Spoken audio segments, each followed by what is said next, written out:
दी छोड़ सतगुरु रामपाल जी परमेश्वर जी की जय हो। भाई और बहनों, पुस्तक भोगेगा अपना किया रे, इस पर वीडियो बनाने की श्रृंखला जारी है। ये पुस्तक करोथा कांड को लेकर सतलोक आश्रम मैनेजमेंट हरियाणा ने अर्थात राष्ट्रीय समाज सेवा समिति के सदस्यों ने लिखी है। और इस पुस्तक को लिखने का तात्पर्य यह है कि बेवजह निर्दोष संत को और उसके भक्तों को सताने की आखिर क्या सज़ा मिलती है। आज हमारा इस पुस्तक पर यह तीसरे नंबर का वीडियो है। पिछली वीडियो में आप जी ने देखा करोथा कांड 2006 के बाद किस तरह से जिन जिन लोगों ने करोथा कांड के ऊपर हमला करने में अपनी भूमिका निभाई थी, कुछ लोग गांव डीगल के थे, कुछ झज्जर के थे, कुछ बागपुर गांव के थे, और उसके बाद कैसे उन परिवारों का सर्वनाश हुआ। तो भाइयों और बहनों, इसी दिशा में अब हम आगे बढ़ते हैं।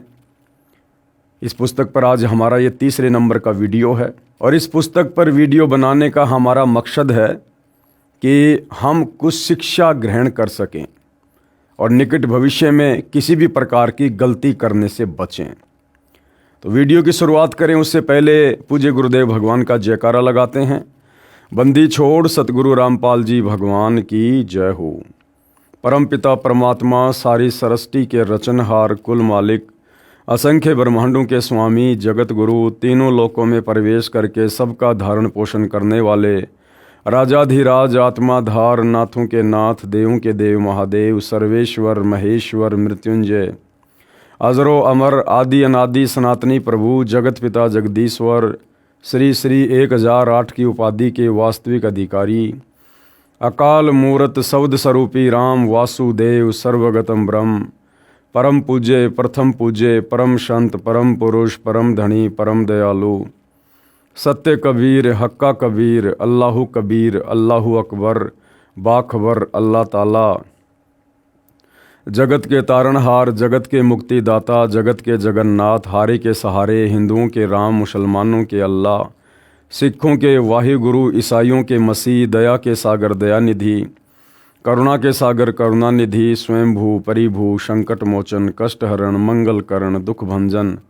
अविगत कबीर, निर्विकार निर्विषम परमात्मा, अलय अलेख सतगुरु, आदि अनादि सतगुरु, असली मर्यादा पुरुषोत्तम, असली राम, असली कृष्ण, असली घनश्याम, असली मुरारी, राजाओं के राजा, महाराजाओं के महाराजा, शहंशाहों के शहंशाह, सम्राटों के सम्राट, भगवानों के भगवान, अल्लाहों के अल्लाह, प्रभुओं के प्रभु, मसीहाओं के मसीह, सच्चे वाहिगुरु, बाबाओं के बाबा, पीरों के पीर, सेठों के सेठ, जगत सेठ, सावड़सा सेठ, सर्वगुण संपन्न, अनंत कोटि कलाओं के स्वामी, अनंत कोटि ब्रह्मांड के नायक, योगियों में महायोगी, ध्यानियों में महाध्यानी, सिद्धों में परम सिद्ध, ज्ञानियों में तत्वज्ञानी, ब्रह्मज्ञानी, महाज्ञानी, परम ज्ञानी, सर्वश्रेष्ठ ज्ञानी, विज्ञानी, युवा कबीर, समृत कबीर, असमवात, अमित ओजा, सच्चे रहनुमा, करीम अल्लाह, सुभान अल्लाह, दुनिया के अंतिम पैगंबर,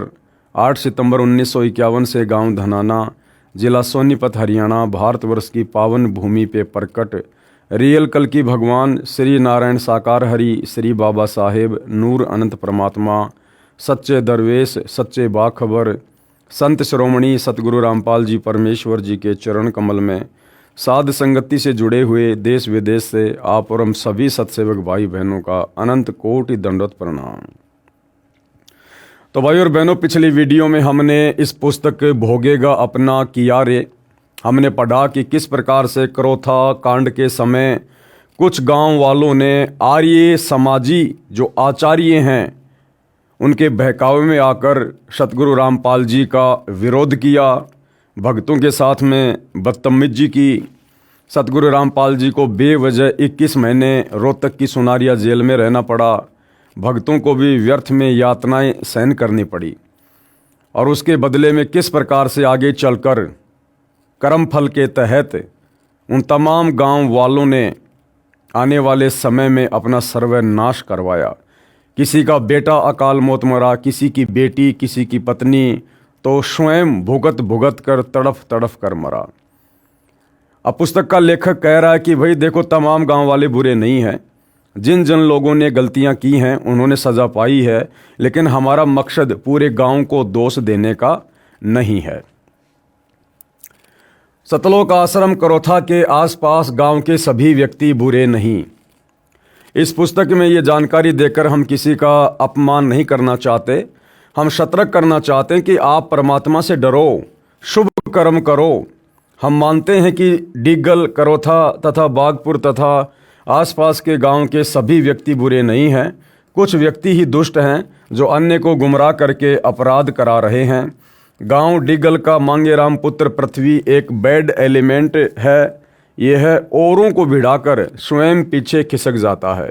करोथा आश्रम पर आक्रमण कराने तथा गांव डिग्गल के भोले भालों को शराब पिलाकर झगड़े के लिए उकसाने में इस व्यक्ति की अहम भूमिका रही, परंतु इसको और इसके परिवार के किसी सदस्य को कहीं खरोच तक नहीं आई।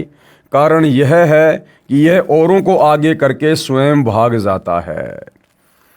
पुस्तक का लेखक क्या कह रहा है कि ये जो मांगेराम नाम का व्यक्ति है ना गांव करोथा का, ये क्या करता है, ये और व्यक्तियों को भिड़ाकर, भ्रमित करके, उकसाकर आगे कर देता है और खुद पीछे खिसक जाता है, जिस कारण से इस व्यक्ति पर अभी तक कोई खरोंच नहीं आई है। लेकिन भाइयों और बहनों, बात ऐसी नहीं है। चाहे खुद आगे आकर गलती करो, चाहे किसी दूसरे को उकसाकर गलती करवाओ, दोष बराबर है। मेन कारण क्या है, अभी इस व्यक्ति के पुण्य कर्म अधिक हैं पूर्व जन्मों की भक्ति के, और जिस दिन इस व्यक्ति के पाप का घड़ा भरेगा, इसके पुण्य नष्ट होंगे। और पुण्य नष्ट उस समय ज़्यादा होते हैं जब कोई व्यक्ति भक्तों और संतों के साथ में बेवजह ईर्ष्या करता है। तो अभी इस व्यक्ति मांगेराम के पास में पूर्व जन्म की भक्ति के कारण संचित किए गए पुण्य बाकी हैं, जिस कारण से अभी इसके ऊपर कोई विशेष खरोच नहीं आ रही है। ठीक इसी प्रकार भाइयों और बहनों, सतलोक आश्रम मैनेजमेंट हरियाणा वालों को, सतगुरु रामपाल जी के कलयुगी परिवार वालों को हम साध संगति से जुड़े सत्सेवक भाई बहन सूचित करना चाहते हैं कि ठीक इसी प्रकार वर्तमान में आप सतलोक आश्रम के मुख्य लोगों को जो विशेष दिक्कत नहीं आ रही है, परेशानियां नहीं आ रही है, बरवाला कांड में विशेष भूमिका निभाने के बावजूद भी, और बाकी लाखों की संगत बेचारी अकाल मौत मर रही है।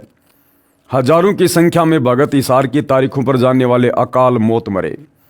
अपने घर पर बैठे भगत हजारों की संख्या में अकाल मौत मर रहे हैं। क्यों? क्योंकि आप सतलोक आश्रम वालों ने उनकी तमाम प्रकार की मर्यादाएं तुड़वा रखी हैं। 2014 बरवाला कांड के बाद से गुरुदेव के भक्ति विधान के विपरीत आप लोगों ने तमाम प्रकार के मनवश कुकर्म करवाकर, कभी धनाना में बैडमिंटन का स्टेडियम बनवाकर, कभी संगत को हरियाणा के जाट आरक्षण में बैठाकर, संगत के दान धर्म का पैसा उन आरक्षण वालों को दिलवाकर, कभी राजस्थान के गैंगस्टर आनंदपाल जैसे की सीबीआई जांच का समर्थन करवाकर, तो राजपूत करणी सेना को 5 लाख रुपए नगद देकर, कभी अयोध्या में आन उपासकों के लिए भंडारा लगवाकर, कभी रोहतक में परशुराम की जयंती में भगत समाज को बैठाकर, ये तमाम प्रकार के कुकर्म जो आप सतलोक आश्रम वालों ने करवाए हैं। लेकिन फिलहाल आप सतलोक आश्रम के मुख्य लोगों पर कोई समस्या नहीं आ रही है और संगत की दुर्गति हो रही है। कारण वही सेम है, क्योंकि अभी आप सतलोक आश्रम वालों के यानी सतगुरु रामपाल जी के परिवार वालों के पुण्य अधिक हैं। मर्यादा तो हालांकि सबकी टूटी हुई है, आश्रम वालों की भी, गुरुदेव के परिवार वालों की भी और नादान संगत की भी। लेकिन भाई जिसकी बैटरी चार्ज है, गुरुदेव भगवान कहते हैं वो चाहे कितने खोटे कर्म क्यों ना करो, उसको खरोंच भी नहीं आएगी। जिस प्रकार एक व्यक्ति तो भक्ति करते करते भी दुखी है, समस्याओं का सामना कर रहा है, और एक व्यक्ति ऐसा है जो भक्ति नहीं करता, सारा दिन बकवाद करता है, शराब पीता है, शराब का ठेका खोल रखा है, मांस खाता है और उसकी मौज हो रही है। क्यों? क्योंकि अभी उस व्यक्ति के पुण्य ज़्यादा हैं पूर्व जन्मों के, और जिस दिन उसके पाप कर्म उजागर होंगे, पुण्य समाप्त होंगे, फिर देखना उनकी दुर्गति कैसे होगी। तो सतलोक आश्रम मैनेजमेंट हरियाणा वाले, सतगुरु रामपाल जी के परिवार वाले जो वर्तमान में काल प्रेरणा से आप और हमें बड़े सुखी नज़र आ रहे हैं। सारे उल्टे कर्म करते करते भी ये लोग मौज मस्ती करते हुए नज़र आ रहे हैं। इन्हें लगता है कि हमारा तो बाढ़ भी वाक़ा नहीं हो रहा। लेकिन भाई और बहनों, जिस प्रकार से उस मांगे राम व्यक्ति के साथ में आगे जो बनेगी, जब उसके पाप कर्म उजागर होंगे, पुण्य खत्म होंगे, ठीक उसी प्रकार से आप लोग भी संत के भक्तों की मर्यादा तोड़वाने के दोषी बन चुके हैं। और इस दोष की आगे चल के आप भाई बहन क्या सजा भुगतेंगे, ये परमात्मा का भक्ति विधान ही डिसाइड करेगा। तो क्या कहा जा रहा है, इस व्यक्ति की अहम भूमिका रही, परंतु इसको और इसके परिवार को किसी सदस्य को कहीं खरोच तक नहीं आई। कारण यह है कि यह औरों को आगे करके स्वयं भाग जाता है। प्रत्येक गांव से आश्रम की दूरी लगभग 2 किलोमीटर से अधिक है। डिगल गांव से 4 किलोमीटर दूर है। आप जी को आश्रम के संत तथा भक्तों से क्या परेशानी थी? किसी सिरफिरे व्यक्ति की बातों में आकर आप जी ने जुल्म किया, उसकी हानि उठा रहे हो। विवेक से कार्य करना चाहिए। जिन भाग्यवानों ने संत रामपाल जी महाराज के बताए भक्ति मार्ग को स्वीकार किया, उनको कितना लाभ हुआ, पढ़िए इसी पुस्तक के पेज नंबर 47 पर आगे। अब आगे क्या लिखा जा रहा है, डिग्गल गांव के तथा अन्य सर्व भगत सुखी। गांव डिग्गल में जितने भी आश्रम के भगत हैं, सर्व सुख से बसे हैं। भगत सुरेश दास पाना गांजा गांव डिग्गल का उदाहरण भी प्रत्यक्ष है। यह स्वयं शराब पीता था, नालियों में गिरा रहता था। इसकी धर्मपत्नी यशवंती को दौरे पड़ते थे। सुरेश ने शराब त्याग दी, वह देवता बन गया। बहन यशवंती पत्नी सुरेश उसी समय से स्वस्थ हो गई। परमात्मा का कमाल देखिए कि भगत सुरेश के दोनों लड़के दिल्ली पुलिस में एक ही समय की भर्ती में नौकरी लग गए। एक पैसा नहीं लगा। गांव वालों ने कहा कि कितने रुपए दिए रिश्वत के? भगत ने कहा मेरे पास पैसा देने को कहाँ है, हमारे सतगुरु रामपाल जी महाराज की कृपया से परमात्मा कबीर जी ने दया की है। ये बात गांव वालों के गले नहीं उतरी। डिगल गांव के भगत निर्विकार तथा अन्य सर्व भगत सुखी जीवन जी रहे हैं। संत रामपाल जी महाराज को विश्व के उद्धार के लिए परमात्मा ने भेजा है। परमात्मा ने नहीं भेजा, सतगुरु रामपाल जी स्वयं ही परमात्मा है। ये लेखक की अपनी ज्ञानहीनता है। जो विरोध कर रहे हैं वे बाद में रोया करेंगे। संत रामपाल जी महाराज सामान्य व्यक्ति नहीं है, ये परमात्मा के भेजे अवतार हैं। कृपया प्रमाण इसी पुस्तक के पेज नंबर 72 से 124 पर भविष्यवाणियां जो सत्य सिद्ध हो रही हैं। आगे लेखक क्या लिखता है, करोथा गांव में किए का फल मिला। यानी जिस प्रकार से डिग्गल गांव वालों को संत सताने की सजा मिली, भक्तों को सताने की सजा मिली, बागपुर गांव वालों को संत व भगत सताने की सजा मिली, उसी प्रकार करोथा गांव के लोगों को क्या दंड मिला। करोथा गांव के व्यक्ति अधिकतर अपने काम तक सीमित हैं। उनको आर्य समाज के लोगों ने भ्रमित किया। अधिकतर व्यक्ति फिर भी निष्पक्ष रहे। कुछ दुष्ट टाइप के व्यक्ति, शराबी, कबाबी, अपराधी किस्म के व्यक्तियों ने ही दुष्ट आचार्यों का साथ दिया और शतलोक आश्रम करोथा पर आक्रमण करने के लिए आर्य समाजियों के साथ गए, जो पुलिस के साथ मुठभेड़ में घायल हुए। उनको हरियाणा सरकार ने 50-50 हज़ार रुपये इनाम दिया। 12 जुलाई 2006 के करोथा कांड के 2-3 महीनों के पश्चात पप्पू पुत्र सूबे के परिवार के 7 सदस्य दुर्घटना में मरे। उस जीप दुर्घटना में करोथा गांव के 16 व्यक्ति आश्रम के पास मर गए। मरने वालों में 7 तो एक ही परिवार के थे। जो घायल जीवित बचे थे वे रोहतक के PGI-MS अस्पताल में दाखिल करवाए गए। वहाँ पर एक भगत अपने रिश्तेदार से मिलने गया था। जो घायल हुए थे वे बता रहे थे कि जीप जब आश्रम से आधा किलोमीटर थी, नहर से पार होते ही आश्रम स्पष्ट दिखाई देता है। किसी यात्री ने पूछा कि यह सामने क्या है। उसी समय मरने वाले संत रामपाल जी महाराज को गालियां देने लगे। 20 सेकंड के पश्चात धमाका हुआ। केवल वही व्यक्ति मरे जो बुरी बुरी गालियां संत जी को दे रहे थे। गांव के भक्तों ने बताया कि ये सभी मरने वाले आश्रम की बहन बेटियों को बहुत बुरा कहते थे। संत रामपाल जी महाराज को भी गालियां दिया करते थे। उनकी मुँह कान यानी शोक व्यक्त करने हरियाणा का मुख्यमंत्री भूपेंद्र सिंह हुड्डा गया। इससे स्पष्ट है कि सब आपराधिक कर्म इसी का कराया हुआ है। किसका? भूपेंद्र सिंह हुड्डा का।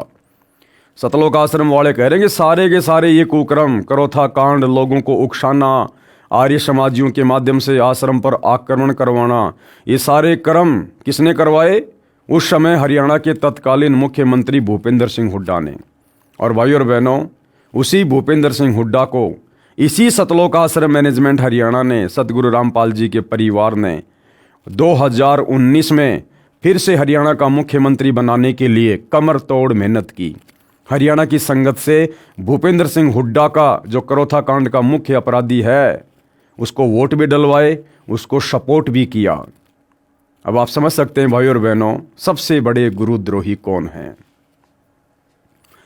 नहीं तो हरियाणा में एक एक परिवार के 10-10 सदस्य दुर्घटना में मरे हैं, किसी का शोक व्यक्त करने मुख्यमंत्री नहीं गया। तो उस दुर्घटना में घायल हुए थे, उनमें से एक भोगल नाम का अपराधी तो पागल हो गया, पैर खराब हो गए, 2.5 वर्ष तक भुगत कर मरा। करोथा गांव का एक नसीन नाम का नाई भी आश्रम के संत तथा भक्तों को बहुत गालियां देता था, उसी दुर्घटना में टांग के चोट लगी, 2.5 वर्ष भुगत कर मरा।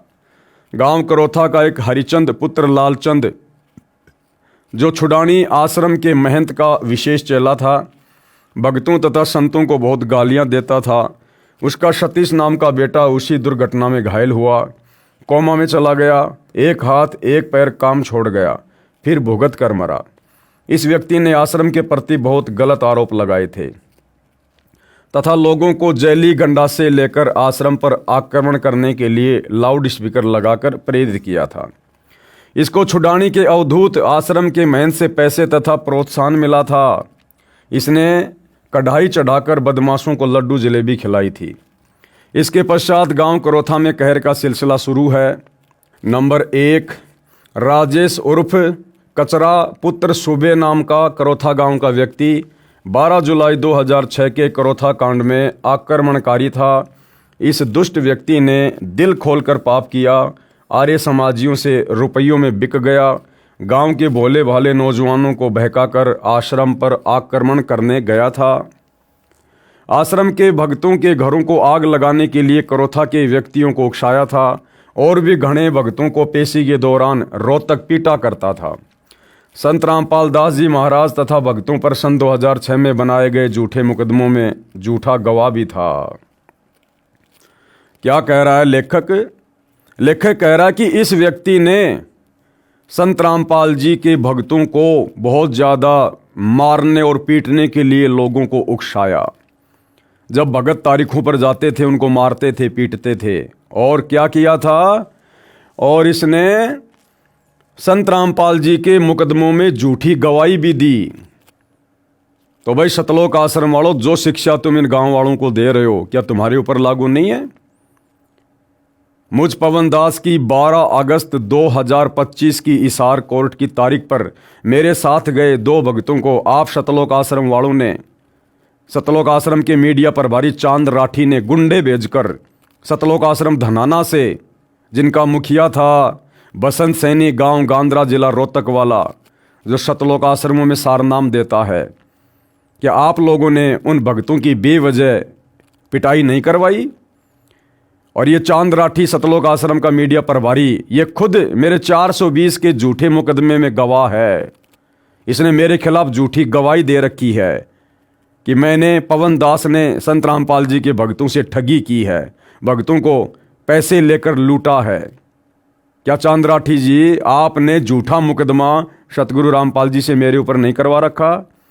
क्या आपने झूठा मुकदमा धार्मिक भावना भड़काने का झज्जर के बहादुरगढ़ में मेरे ऊपर नहीं लगवा रखा? क्या आपने झूठा मुकदमा मेरे ऊपर सोनीपत के बड़ौदा थाने में नहीं लगवा रखा? तो आने वाले समय में आपको क्या कर्मदंड भोगना पड़ेगा, उस पर भी थोड़ा बैठकर विचार कर लेना। इस अपराधी ने अपने साथ अपने बाप को बेमौत मरवाया। ये सतलोक आश्रम वाले भी बहुत सारे भक्तों को उल्टे कर्म करवाकर बेमौत मरवा रहे हैं और आगे भी मरवाएंगे अगर संगत नहीं संभली तो। तथा स्वयं भी बेमौत मारा गया। इसने किसी की बहन बेटी को बुरा भला कहा था, उसी के प्रतिशोध में कुछ हथियारबंद लोगों ने कचरे के घर पर आकर ही गोली मार दी। इसके पिता की तो वहीं पर मौत हो गई। ये अपराधी 10 दिन तक रोहतक PGIMS में भुगत कर मरा, अपने किए का फल भोगा। सतलोक आश्रम मैनेजमेंट हरियाणा का वर्ल्ड कोऑर्डिनेटर देशराज दिल्ली वाला जो उत्तर प्रदेश का शामली आश्रम संभालता है, क्या उसने मुझ पवन दास को मोबाइल पर गाली नहीं दी थी कि तेरी बेटी को मैं कोठे पर बैठा दूंगा और तेरे मुंह में मूतूंगा मैं अगर हमारे खिलाफ कुछ बोला तो। और सतगुरु रामपाल जी का चाचा का लड़का सुरेश धनाना वाला, सतगुरु रामपाल जी के छोटे भाई महेंद्र का लड़का अमित, क्या इन लोगों ने मुझ पवन दास को जी भरकर माँ बहन की गालियां नहीं दी? क्या आप सतलोक आश्रम के कोऑर्डिनेटर सात संगतियों में बेवजह जा जाकर बेचारे निर्दोष भक्तों की मार पिटाई नहीं करते? पुलिस प्रशासन को बीच में डालकर सात संगतियां नहीं रुकवाते? क्या मुझ पवन दास की आप लोगों ने 3 बार बेवजह पिटाई नहीं की? तो भाई आप लोग भी तैयार रहिए, भोगेगा अपना किया रे, पावेगा अपना किया रे। नंबर 2, करोथा गांव का सोनू पुत्र अशोक अनुसूचित जाति का। यहाँ पर भाई और बहनों लेखक के द्वारा जो शब्द लिखा गया है अनुसूचित जाति का, इसका यहाँ पर कोई औचित्य नहीं बनता है। जिसने करोथा आश्रम पर 12 जुलाई 2006 को आक्रमण किया, पुलिस मुठभेड़ में घायल हुआ, हरियाणा सरकार से 50,000 रुपये इनाम प्राप्त हुआ, वह दोषी बाद में फांसी पर लटक कर मरा, अपने किए पाप का कर्म भोगा। नंबर 3, करोथा गांव का देवेंद्र उर्फ काड़ू पुत्र ईश्वर 12 जुलाई 2006 को आश्रम पर आक्रमण करने गया, पुलिस मुठभेड़ में घायल हुआ, सरकार से 50,000 रुपये इनाम पाया, कर्जे से दुखी होकर घर छोड़कर भाग गया। पता नहीं कहाँ मरा है या जीवित है, 5 वर्ष से लापता है। वह भक्तों और संत रामपाल जी महाराज को बहुत गालियां देता है। आगे नंबर 6, करोथा गांव का जय भगवान पुत्र गरीबा नाम का आदमी पहले संत रामपाल जी महाराज का शिष्य था। उसकी बेटी 10 वर्ष से तड़प रही थी। संत रामपाल जी महाराज से नाम लेने के पश्चात स्वस्थ हो गई। बाद में यह अपराधी गुरुद्रोही होकर भक्तों को रोहतक पेशी पर पहचान बताता था कि यह उनका शिष्य है। अन्य किसी गांव तथा आसपास के गांव के आदमी भक्तों को पीटा करते थे। जिनके घरों में वर्तमान में कहर हो रहा है, अधिकतर भुगत कर मर चुके हैं। स्वयं जय भगवान जहर खाकर मरा। नंबर 5, करोथा गांव का जसवीर उर्फ जस्सड़ पुत्र टेका इतना दुष्ट था कि जब भगवान के घर करोथा के भक्तों व संत के साथ की अत्याचार का लेखा होगा तो ये पहली लाइन में पहला व्यक्ति होगा जो इतना जालिम और दुष्ट था। इसने पेशी पर आने वाले भक्तों को बहुत तंग किया, उनके सिर फोड़े, घायलों को भी पीटता था, अभद्र गालियां देता था। इसने आर्य समाजियों से रुपए लेकर उनका गुलाम बनकर शराब पिलाकर जवान बच्चों को लाकर आश्रम के भक्तों पर जुल्म करता तथा करवाता था। इस दुष्ट का जब अंत आया तो इसने गांव करोथा के ही एक परिवार की लड़की पर गलत नज़र की, जिस कारण से ये लड़की के परिवार वालों ने अपने घर बुलाकर उस दुष्ट जसवीर की गुदा में डंडा ठोक दिया। और भाई 12 अगस्त 2025 मुझ पवन दास की तारीख पर चांद राठी के कहने पर बसंत सैनी जो 10-12 गुंडे लेकर आया था मेरी पिटाई करने के लिए, और मेरे साथ गए 2 भक्तों को जमकर पीटा भी। साथ में ये बसंत सैनी भगत होने के बावजूद किराए से एक लड़की लेकर आया साथ में। उस लड़की के माध्यम से हमारे ऊपर झूठा मुकदमा लगवाना इसका मकसद था। तो भाई अगर उस गांव वाले की गुदा में डंडा घुसा और फिर उसकी दुर्गति से मौत हुई तो भाई बसंत सैनी और चांद राठी जो आप लोग मुख्य भूमिका निभा रहे हो भक्तों को परेशान करने में, तुम्हारे क्या घुसेगा क्या निकलेगा आने वाले समय में, ये परमात्मा का विधान तय करेगा। जिस कारण से उस अपराधी की मौत कई दिन भुगतकर रोहतक मेडिकल में हुई। करोथा गांव के सुंदर पुत्र सैजू ने करोथा के एक भगत के ट्रैक्टर पर तेल डालकर आग लगाई थी। भगत को तो परमात्मा ने नया ट्रैक्टर दे दिया। सुंदर अपराधी भक्तों के साथ बहुत दुर्व्यवहार करता था। इस जालिम दुष्ट के ढाबे पर भूखी कुतिया आ गई। उसको रोटी डालना तो दूर, तेल डालकर जिंदा जला दिया। इससे अंदाज़ा लगाया जा सकता है कि वह अपराधी भक्तों को कितना सताता होगा। इसने अपने किए का दंड भोगा। इसकी दिमाग की नस फट गई, 4 वर्ष बेहोश कोमा में रहा, तब इस अपराधी का अंत हुआ।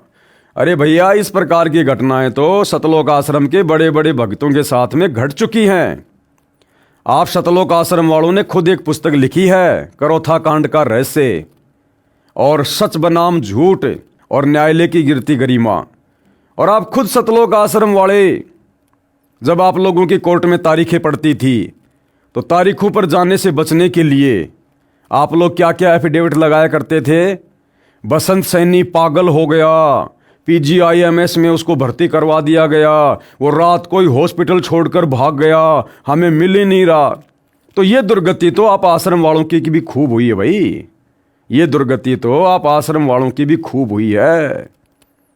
और वही दुर्गति उन गांव वालों की हुई। तो गांव वालों की तो इसलिए हुई क्योंकि उन्होंने गलती की। फिर आप सतलोक आश्रम से जुड़े बड़े बड़े भक्तों की दुर्गति क्यों हो रही है भाई?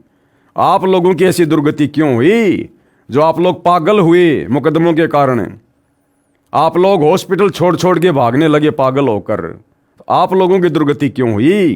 तो गलती पर कहीं न कहीं आप लोग भी तो हैं। नंबर 7, करोथा गांव का आदमी करतार पुत्र रूपचंद आश्रम पर आक्रमण करने गया, पुलिस मुठभेड़ में घायल हुआ, सरकार से 50,000 रुपये इनाम प्राप्त किया, भक्तों को गाली देता, दुर्व्यवहार करता था, भक्तों के घरों को आग लगाने की कोशिश की, वह 1.5 वर्ष भुगत कर मरा। और सतलोक आश्रम वालों, जब दिल्ली में साथ संगति थी, आप सतलोक आश्रम वालों ने दिल्ली पुलिस को पैसे देकर शराब पिलाकर और बीच भोग की आरती में तुम लोगों ने अपने गुरु की भोग की आरती भी पूरी नहीं होने दी। परमात्मा की फोटोएं नीचे गिरा दी, ज्योति नीचे गिरा दी, हलवा नीचे गिरा दिया, और बीच आरती में तुम सतलोक आश्रम वालों ने पुलिस के माध्यम से बेचारे भोले भाले सात संगति वाले भक्तों को मारना और पीटना शुरू किया, और मार मार कर उनको वहां से भगा दिया। और कुछ भक्तों को साथ में पुलिस ले गई और पुलिस ने बेरहमी से तुम लोगों के कहने पर उन भक्तों को पीटा। तो आने वाले समय में तुम्हारे साथ क्या होगा भैया? परमात्मा समदृष्टि है, पक्षपात नहीं करता, भोगेगा अपना किया रे। गांव करोथा का पाड़े पुत्र ओमल भक्तों को तंग करता था, आश्रम जाने से रोकता था, आर्य समाजियों से रुपए लेकर जुल्म कर रहा था। 2 वर्ष पश्चात जहर की गोलियां खाकर मरा। नंबर 9, नरेश पुत्र धर्म सिंह काठमंडी रोहतक, इसकी पत्नी पागल थी, रोहतक पागल वार्ड में दाखिल थी। लड़की के मामा जी ने संत रामपाल जी महाराज से उपदेश ले रखा था। वे उस लड़की को संत रामपाल जी महाराज के पास लेकर गए, वह तुरंत स्वस्थ हो गई। नरेश तथा उसकी पत्नी ने नाम लिया, सुख का जीवन जीने लगे। करोथा कांड के पश्चात गुरुद्रोही हो गया, गुरु जी को गालियां देने लगा। पाखंडी मधु परमहंस रांजड़ी जम्मू वाले नकली संत से नाम ले लिया। 2 वर्ष पश्चात किसी के घर चिनाई का कार्य करने गया था, छत से गिरकर मर गया। करोथा गांव जिला रोहतक में 10-15 दिन में मौत हो जाना आम बात है। जिला रोहतक के करोथा गांव में मौत का कहर शेष पढ़ें 166 नंबर पेज पर। अब इसके बाद भाई और बहनों दूसरा गांव है गांव बरहाना में मौत का कहर। यानी गांव बरहाना के जिन जिन लोगों ने 2006 के करोथा कांड में अपनी जैसी भी भूमिका निभाई, उसके तहत आने वाले समय में कर्म फल के तहत उनको क्या क्या सजा भोगनी पड़ी। आर्य समाजी आचार्यों का बोया बीज कहां तक हानि कर सकता है, भोले व्यक्ति अब भी नहीं समझ पा रहे हैं। किस कारण से गांव में कहर टूट रहा है। जवान जवान व्यक्ति कोई जहर खाकर मर रहा है, कोई दुर्घटना के कारण मर रहा है, कोई फांसी लगाकर मर रहा है। ठीक इसी प्रकार 2014 बरवाला कांड के बाद सबसे पहले तो सतलोक आश्रम मैनेजमेंट हरियाणा ने, सतगुरु रामपाल जी के परिवार ने सतलोक आश्रम बरवाला में बरवाला कांड का बीज बोया। और बरवाला कांड के बाद आज वर्तमान 2025 तक लगातार जिस प्रकार से ये लोग संगत से मर्यादा तोड़वा रहे हैं, राजनीतियां कर करके, झूठा समाज से भाईचारा निभा निभा के, और जो बीज इन लोगों ने बो दिया है, और भाई और बहनों किसी से छुपा हुआ नहीं है। आज वर्तमान में सतगुरु रामपाल जी की संगत पर जिस प्रकार से कहर टूट रहे हैं, सार नाम प्राप्त भक्तों की जिस प्रकार दुर्गति से मौतें हो रही हैं, ये किसी से छुपा हुआ नहीं है। तो आम संगत से भी हम प्रार्थना करते हैं कि भैया कर्म फल तो भोगना पड़ेगा, चाहे गलत काम करो, चाहे गलत काम करने वाले का साथ दो। इसलिए संगत अगर बचना चाहती है तो भाई इन सतलोक आश्रम वालों का पीछा छोड़ो। गुरुदेव भगवान ने हमें जो ज्ञान दे रखा है, जो भक्ति दे रखी है, घर बैठकर मर्यादा में रहकर अपनी भक्ति करो, जब तक गुरुदेव भगवान अपने मिशन को पूरा करके हिसार जेल से बाहर नहीं आ जाते हैं। कोई फांसी लगाकर मर रहा है। इन्होंने भी आर्य समाजियों के बहकावे में आकर दिल खोलकर संत रामपाल जी महाराज की निंदा की थी, गालियां दी थी। यह कहर तभी समाप्त होगा जब ये लोग परमात्मा के ज्ञान को समझेंगे और संत रामपाल जी महाराज जी से दीक्षा लेकर भक्ति करेंगे। अरे दीक्षा लेकर भक्ति करने वाले आप सतलोक आश्रम वाले भगत ही अभी तक संत रामपाल जी को नहीं समझे। आप लोग ही अभी तक उनकी मर्यादाओं को ठीक से समझकर ज्ञान को आधार बनाकर भक्ति नहीं कर पा रहे। ये दुनिया भला तुम लोगों के समझाने पर क्या खाक समझेगी। दुनिया के ऊपर उन लोगों के शब्दों का असर होता है जो खुद मर्यादा में रहकर भक्ति करता है और सत्कर्म करता है। आज तुम सतलोक आश्रम वालों ने जिस प्रकार से 2014 बरवाला कांड के बाद कुकर्म करके हिसार जेल में बैठकर अपने गुरु को खून के आंसू रुलवाए हैं, ये किसी से छुपा हुआ नहीं है। तो तुम्हारे शब्दों का असर दुनिया पर भला कैसे होगा। सतगुरु रामपाल जी से दीक्षा लेकर भक्ति करेंगे, जिस कारण से इस जीवन में सुखी होंगे और अगले जीवन में भी सुखी या अच्छी भक्ति करके पूर्ण मोक्ष प्राप्त करेंगे। गांव बरहाना, जिला झज्जर, हरियाणा में मौत के कहर के शिकार हुए नौजवानों की सूची पढ़ें इसी पुस्तक के पेज नंबर 165 पर आगे। विशेष यही दशा करोथा आश्रम के आसपास के अन्य गांव की है। यहाँ पुस्तक विस्तार के कारण नहीं लिख रहे हैं। उस क्षेत्र को किसने क्या दिया, इन दुखदायी घटनाओं को याद करके हमारी आत्मा रो रही है, क्योंकि ये भी इंसान थे, परंतु दुष्ट व्यक्तियों ने अपने स्वार्थ के कारण ये हाल करा दिया। यदि सत्य को जान लेते तो पाप से बच जाते और ये दिन ना देखने पड़ते। इन आर्य समाजी आचार्यों ने क्या दिया इन गांवों को, जो आप पढ़ चुके हैं, और संत रामपाल जी महाराज ने क्या दिया इन गांवों को। संत रामपाल जी महाराज के ज्ञान को सुनकर भक्तों ने सर्व बुराई त्याग दी, स्वच्छ जीवन जी रहे हैं। प्रत्येक गांव में प्रमाण है, इसलिए हम बार बार निवेदन करते हैं कि आप सत्य असत्य को स्वयं जानें और भक्ति करके मनुष्य जीवन सफल करें। आर्य समाजियों ने शराब पिलाकर अपराध कराए और मासूम लोग मरवाए। तुम सतलोक आश्रम वालों ने भी दिल्ली पुलिस वालों को शराब पिलाकर पैसे देकर साथ संगति में कितने भक्तों की पिटाई करवाई भाई, बताइए। तो कर्म तो आप भी वैसे ही कर रहे हो, और जैसी सज़ा उन लोगों ने पाई, भाई समय आने पर परमात्मा के दरबार में सज़ा आप भी पाओगे। आर्य समाजियों ने शराब पिलाकर अपराध कराए और मासूम लोग मरवाए। मृत्यु तो भक्तों की भी होगी, परंतु इस मृत्यु में और जो व्यक्ति पाप कर्म कर रहे हैं उस मृत्यु में बहुत अंतर है। भक्तों ने मनुष्य जीवन का उद्देश्य पूरा किया, मृत्यु के समय परमात्मा के विमान में बैठकर जाएंगे, मोक्ष प्राप्त करेंगे। जो पाप कर्म करके जीवन व्यर्थ करके मरे या मरेंगे, उनको यम के दूत अपराधी की तरह बांध कर ले जाएंगे। कबीर परमेश्वर ने कहा है, कबीर आए हैं सो जाएंगे, राजा रंक फकीर, एक विमान में चढ़ चले एक बंध्या जात जंजीर। आश्रम से चोरी करने वाले पुलिस वालों का सर्वनाश। यानी करोथा कांड के बाद में करोथा आश्रम से कुछ पुलिस वालों ने लेखक के अनुसार चोरियां की है। उन चोरी करने वाले पुलिस कर्मियों का आगे चलकर क्या हाल हुआ है लेखक बयां कर रहा है। सतलोक आश्रम करोथा को सरकार ने अपने कब्जे में लेकर सुरक्षा के लिए पुलिस छोड़ दी। एक रणधीर नाम का पुलिस वाला गांव हथवाला, जिला जिंद का रहने वाला डीएसपी का गनमैन था। डीएसपी आश्रम के सर्वे एसी तथा अन्य कीमती सामान ले गया। उस कार्य में रणधीर ने पूरा सहयोग दिया था तथा रणधीर स्वयं एक ट्रक लोहे के सामान का भरकर ले गया। उसका एक मित्र पुलिस वाला था जिसके परिवार ने संत रामपाल जी महाराज से उपदेश ले रखा था। रणधीर गनमैन ने अपने मित्र से एक दिन के लिए ट्रैक्टर मांगा। कारण बताया कि आश्रम से माल ले जाऊंगा। उसने अपने पुत्र से कहा कि तेरे अंकल को ट्रैक्टर दे देना। लड़का संत रामपाल जी महाराज का शिष्य था।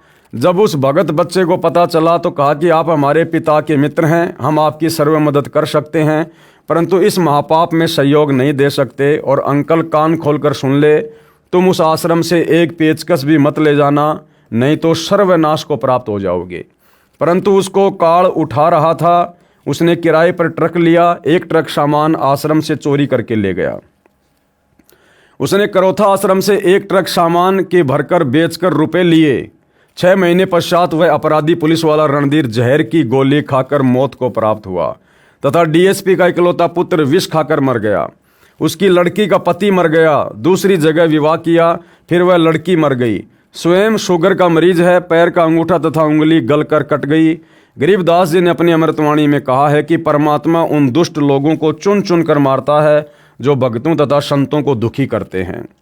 अन्य और भी बहुत सारे प्रमाण हैं। यहाँ पुस्तक विस्तार को देखते हुए नहीं लिख रहे, समझदार को संकेत पर्याप्त है। भाई करोथा कांड के समय तो करोथा गांव के आसपास के लोगों ने, पुलिस वालों ने संत रामपाल जी को जो दुखी किया, उसका कारण अलग था, क्योंकि उन लोगों ने आश्रम से चोरी करी, झूठे मुकदमे लगाए, संत जी के खिलाफ झूठी गवाही दी, लोगों को उकसाया। तो उन लोगों ने तो इस प्रकार से संत रामपाल जी को दुखी किया, तंग किया, परेशान किया, और आने वाले समय में उन्होंने सजा भी पाई। अब 2014 बरवाला कांड में सबसे बड़ी भूमिका सतलोक आश्रम मैनेजमेंट हरियाणा की। भक्तों को काले कपड़े पहनाकर कमांडो बना दिया, संत रामपाल जी के झूठे आदेशों की आड़ में पुलिस वालों से लड़ने मरने के लिए खड़ा कर दिया। और 2014 बरवाला कांड के बाद से संत रामपाल जी की तमाम मर्यादाओं को तुड़वाते हुए आज संगत को संत रामपाल जी से कोसों दूर कर दिया है। भले लोग आश्रमों में जा रहे हैं, आ रहे हैं, अपने आप को भगत समझ रहे हैं, परंतु मर्यादाओं में नहीं है। संत जी का कोई आशीर्वाद उनके ऊपर नहीं है। और आज आए दिन सैकड़ों की संख्या में संगत अकाल मौत मर रही है, एक्सीडेंट में, जहर खाकर, फांसी खाकर। 16-16 भगत एक एक साथ एक्सीडेंट में मर रहे हैं। इसार तारीख पर जाते समय महाराष्ट्र के लातूर के भगत 2 मिनी बसों में सवार होकर आ रहे थे। राजस्थान के नागौर में सुबह रोड पर एक सांड सामने आ जाने से दोनों बसें एक्सीडेंट हुई, और 13 भक्तों की जो इसार की तारीख पर संत रामपाल जी के दर्शनों के लिए जा रहे थे, उनकी ऑन द स्पॉट अकाल मौत हुई, दर्दनाक मौत। कोई ट्रेन के नीचे आकर कट रहा है। एक नेपाल की बिंदिया इसार में संत रामपाल जी के दर्शनों के लिए आई, इसार के मटका चौक पर उसको फांसी लगा दी गई। कितने भगत हैं जो रास्ते में आते जाते समय अपनी गाड़ियों से एक्सीडेंट हो रहे हैं। कितनी माता बहनें हैं आते जाते समय अपने घर नहीं पहुंच पा रही। तो भाई इन तमाम कुकर्मों के लिए जिम्मेदार कौन है? इन तमाम कुकर्मों के लिए जिम्मेदार सतलोक आश्रम मैनेजमेंट हरियाणा है। और वर्तमान में इसार जेल से जो विशेष संदेश आ रहे हैं, सतगुरु रामपाल जी इन आश्रम वालों के कुकर्मों को देख देख कर रो रो कर संदेश दे रहे हैं, रो रो कर कि नालायको, तुम तो जगत वालों से भी गए गुजरे हो गए, जगत वालों से भी। और गला रुंध जाता है सतगुरु रामपाल जी का जिस समय वो संदेश देते हैं कि मुझे इतने वर्ष हो गए तुम्हारे को समझाते हुए, तुम्हें किस दिन अकल आएगी। तुम्हें जरा सा सुख होता है और तुम पक्के एजेंट काल के बन जाते हो। उसके बावजूद भी आश्रम वाले कुकर्म करने से बाज नहीं आ रहे। तो भाई और बहनों, अभी भक्तों की बैटरी थोड़ी चार्ज है, लेकिन परमात्मा से पंगा बहुत महंगा पड़ता है। आने वाले समय में भोगेगा अपना किया रे। अब आगे गुरुदेव भगवान क्या कह रहे हैं। श्री कृष्ण जी मथुरा त्याग कर द्वारिका में बसे। क्यों बसे? मथुरा के आसपास के लोगों से दुखी होकर, परेशान होकर अंत में श्री कृष्ण जी ने मथुरा छोड़ दिया और द्वारिका जाकर बसे। तो लेखक कहना चाहता है कि इसी प्रकार करोथा गांव के आसपास के लोगों से दुखी होकर सतगुरु रामपाल जी को भी रोहतक में अलग थलग रहना पड़ा, सुनारिया जेल में। और पीछे से गांव वालों ने फिर जैसा किया था उसका कर्म फल भी भोगा। श्री कृष्ण जी मथुरा त्याग कर द्वारिका में बसे। श्री कृष्ण जी का जन्म मथुरा के राजा कंस की जेल में हुआ। जन्म से ही दुश्मनों की लाइन लग गई थी। मामा कंस, चाणूर, शिशुपाल, जरासिंध, काल्यवन आदि ने श्री कृष्ण जी के साथ अनेकों जुल्म किए, जिस कारण से महात्मा कृष्ण जी और नरसंहार न हो, इस उद्देश्य से मथुरा त्याग कर रातों रात अपने सर्व परिवार तथा सेना लेकर मथुरा से लगभग 1500 किलोमीटर दूर द्वारिका में बसे। द्वारिका समुद्र में एक बहुत बड़ा टापू था। श्री कृष्ण जी किसी को मारने के लिए नहीं जन्मे थे, वे जीव का उद्धार करना चाहते थे। भैया श्री कृष्ण जी के पास में कौन सा उद्धार करने की जड़ी बूटी थी? उनको काल ने स्पेशल विष्णु का अवतार बनाकर महाभारत के युद्ध में उसके माध्यम से विशेष भूमिका अदा करने के लिए करोड़ों लोगों को मरने और मरवाने के लिए तो भेजा था। और श्री कृष्ण जी किसका उद्धार करने आए थे? क्या उनका खुद का उद्धार है क्या? वे खुद काल के जाल में हैं। तो भाई और बहनों, ये लेखक की ज्ञानहीनता है जो सतलोक आश्रम से जुड़ा हुआ है। श्री कृष्ण जी किसी को मारने के लिए नहीं जन्मे थे, वे जीव का उद्धार करना चाहते थे। परंतु जनता के दुश्मन महापुरुष के साथ ही जन्म लेते हैं। वे दुष्ट व्यक्ति महापुरुष के साथ झगड़ा कर अपने कर्म खराब करते हैं, अपना इतिहास खराब करते हैं, जिसके परिणाम स्वरूप भविष्य में निंदा के पात्र बनते हैं तथा घोर पाप के भागी बनते हैं। ठीक है भाई, लेखक के अनुसार किसी महापुरुष के साथ में दुष्ट व्यक्तियों का भी जन्म होता है और वे दुष्ट व्यक्ति आगे चलकर अपने कर्म बिगाड़ते हैं, फिर महापाप के भागी बनते हैं। तो ठीक है भाई, करोथा कांड 2006 में तो गांव के आसपास के लोग उन्होंने सतगुरु रामपाल जी जैसे महापुरुष के साथ में दुर्व्यवहार किया, उनको परेशान किया, तंग किया, आश्रम को तहस नहस किया। संत जी को 21 महीने रोहतक की सोनारिया जेल में कष्ट उठाने पड़े और आगे चलकर उन लोगों ने फिर अपना कर्मफल भी भोगा। लेकिन भाई 2014 बरवाला कांड, जरा उस पर भी एक नज़र डाल लो। अरे 2014 के बरवाला कांड में भाई ना तो डिग्गल गांव के लोगों की कोई भूमिका, ना बागपुर वालों की, ना करोथा वालों की, ना झज्जर वालों की, ना आर्य समाजियों की, ना उनके आचार्यों की, ना किसी धर्मगुरु के, ना किसी राजनेता की। 2014 करोथा कांड में तो सीधी सीधी भूमिका सतगुरु रामपाल जी के परिवार की और आश्रम में रहने वाले परमानेंट सेवादारों की, बड़े बड़े भक्तों की। तो भैया आने वाले समय में आप लोगों के साथ में फिर क्या होगा? क्या आप उन दुष्ट लोगों की श्रेणी में नहीं है जिन्होंने महापुरुष के साथ साथ में जन्म लिया है? और ये बात भाई और बहनों दास आपको बहुत बार क्लियर कर चुका है कि ये काल, ये भी कोई छोटी मोटी शक्ति नहीं है। ये परमात्मा के आसपास ही अपने दूतों को पैदा करता है, जन्म देता है, चाहे उस कुल में, उस परिवार में उनके भाई के रूप में, चाहे बेटा बेटी के रूप में, चाहे रिश्तेदारों के रूप में। जब परमात्मा ने 650 साल पहले अपने मार्ग को चलाया तो काल ने कमाल नाम के लड़के को भेज दिया और वही कमाल आगे चलकर गुरुद्रोही हुआ, जिसको सतगुरु ने अपने बच्चे की तरह पाला पोसा, अपने साथ में रखा। फिर परमात्मा कबीर जी ने धर्मदास जी के माध्यम से अपने मार्ग को आगे बढ़ाने की सोची तो काल ने पहले ही धर्मदास के परिवार में उसके पुत्र नारायण दास के रूप में अपना मृत्युअंधा नाम का दूत भेज दिया था। इसी प्रकार भाई और बहनों, जब गरीबदास जी आए तो भी विशेष तौर पर लोगों ने उनकी बातों को स्वीकार नहीं किया। नानक जी के दोनों बेटे अंत में उनके दुश्मन हो गए, अलग से उन्होंने अपना पंथ शुरू कर दिया। और जब 8 सितंबर 1951 को पुणे सतगुरु रामपाल जी धरती पर आए तो साथ साथ काल ने उनके भाई के रूप में अपना दूत भेज दिया, उनके दोनों बेटों के रूप में आगे चलकर अपने दूत भेज दिए, उनके रिश्तेदारों के रूप में अपने दूत भेज दिए। और बरवाला कांड 2014 में इन्हीं लोगों की मुख्य भूमिका रही है भक्तों से अपने भगवान को दूर करवाने की। और वो निरंतर कोशिश आज भी जारी है। 2025 तक सतगुरु रामपाल जी के भक्ति विधान में गंदगी फैलाकर, मर्यादा तुड़वाकर भक्तों को भगवान से कोसों दूर करवाने की। तो भाई आने वाले समय में भोगेगा अपना किया रे। श्री कृष्ण भगवान के मथुरा से चले जाने के पश्चात वहाँ के जालिम लोगों ने अपनी विजय मानी तथा लड्डू बांटे थे। आज इतिहास गवाह है कि श्री कृष्ण तो पूजे हुए तथा विरोधियों का नाम कितनी नफरत से लिया जाता है।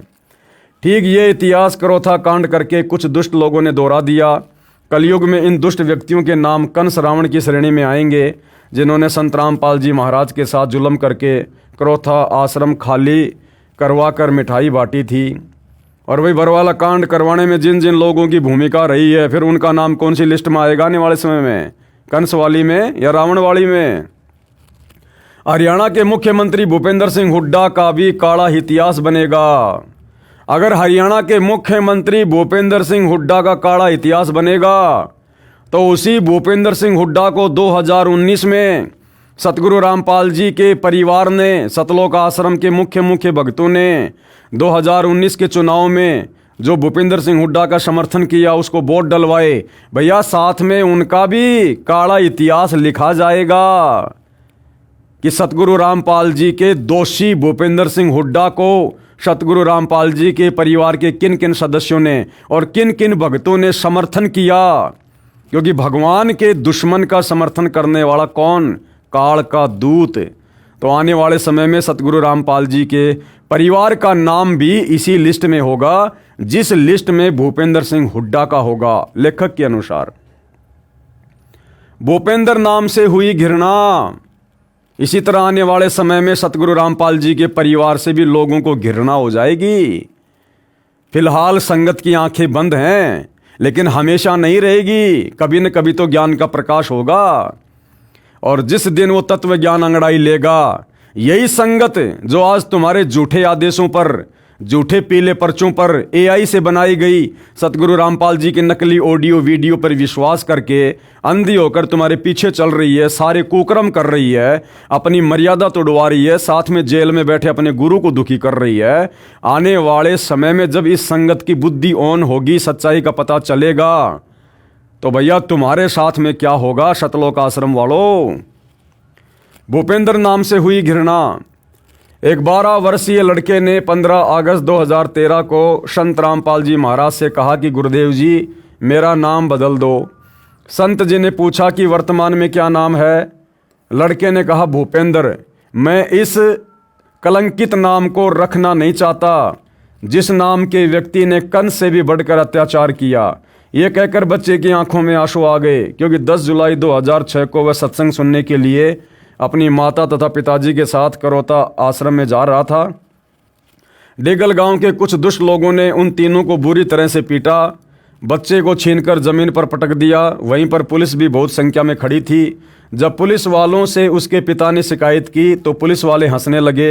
एक नेक पुलिस वाले ने कहा कि भगत वापस चला जा, ये सारा जुल्म मुख्यमंत्री भूपेंद्र करा रहा है, नहीं तो इनकी क्या मजाल, ये मुट्ठी भर लोग उधमस उतार दें। जुल्म कर रहे हैं, हमारी आत्मा भी रो रही है। आपसे पहले तो इन्होंने बहुत सी बहन बेटियों के साथ सरेआम अभद्र बर्ताव किया है, उनके आभूषण भी छीन लिए, किराए के पैसे भी नहीं छोड़े, रोते हुए जान बचाकर भागे हैं। उस दिन से उस बच्चे को ये बात घर कर गई थी। उस दिन से वो रोते हुए घर चले आए थे। संत जी के जेल से आने के पश्चात ही मिल पाए थे। संत रामपाल जी महाराज ने कहा बेटा, नाम बुरा नहीं होता, काम बुरा होता है। अपराधी से नफरत नहीं करनी चाहिए, अपराध से नफरत करनी चाहिए। जो जैसा करेगा उसका फल परमात्मा अवश्य देगा। अपना किया भोगना पड़ता है। ऐसे अत्याचार की कथा सुनकर कलेजा मुंह को आता है। क्या भूपेंद्र सिंह हुड्डा तथा ऐसे जालिम व्यक्ति सुखी रह सकेंगे? कभी नहीं। भगवान के घर देर है अंधेर नहीं। तो सतलोक आश्रम वाले क्या लिख रहे हैं भाइयों और बहनों, कि सतगुरु रामपाल जी ने उस बच्चे से किया कि बेटा अपराधी से नफरत मत करो, अपराध से नफरत करो, और किसी के साथ लड़ाई झगड़ा नहीं करना। समय आने पर अपना किया अवश्य भोगेंगे। फिर भैया मुझ पवन दास का मुकदमा हिसार कोर्ट में चल रहा है। समय आने पर जज इंसाफ करेगा कौन सही है कौन गलत है। फिर तुम सतलोक आश्रम वाले गुंडों की भांति मुझ पवन दास पर हमला क्यों करते हो?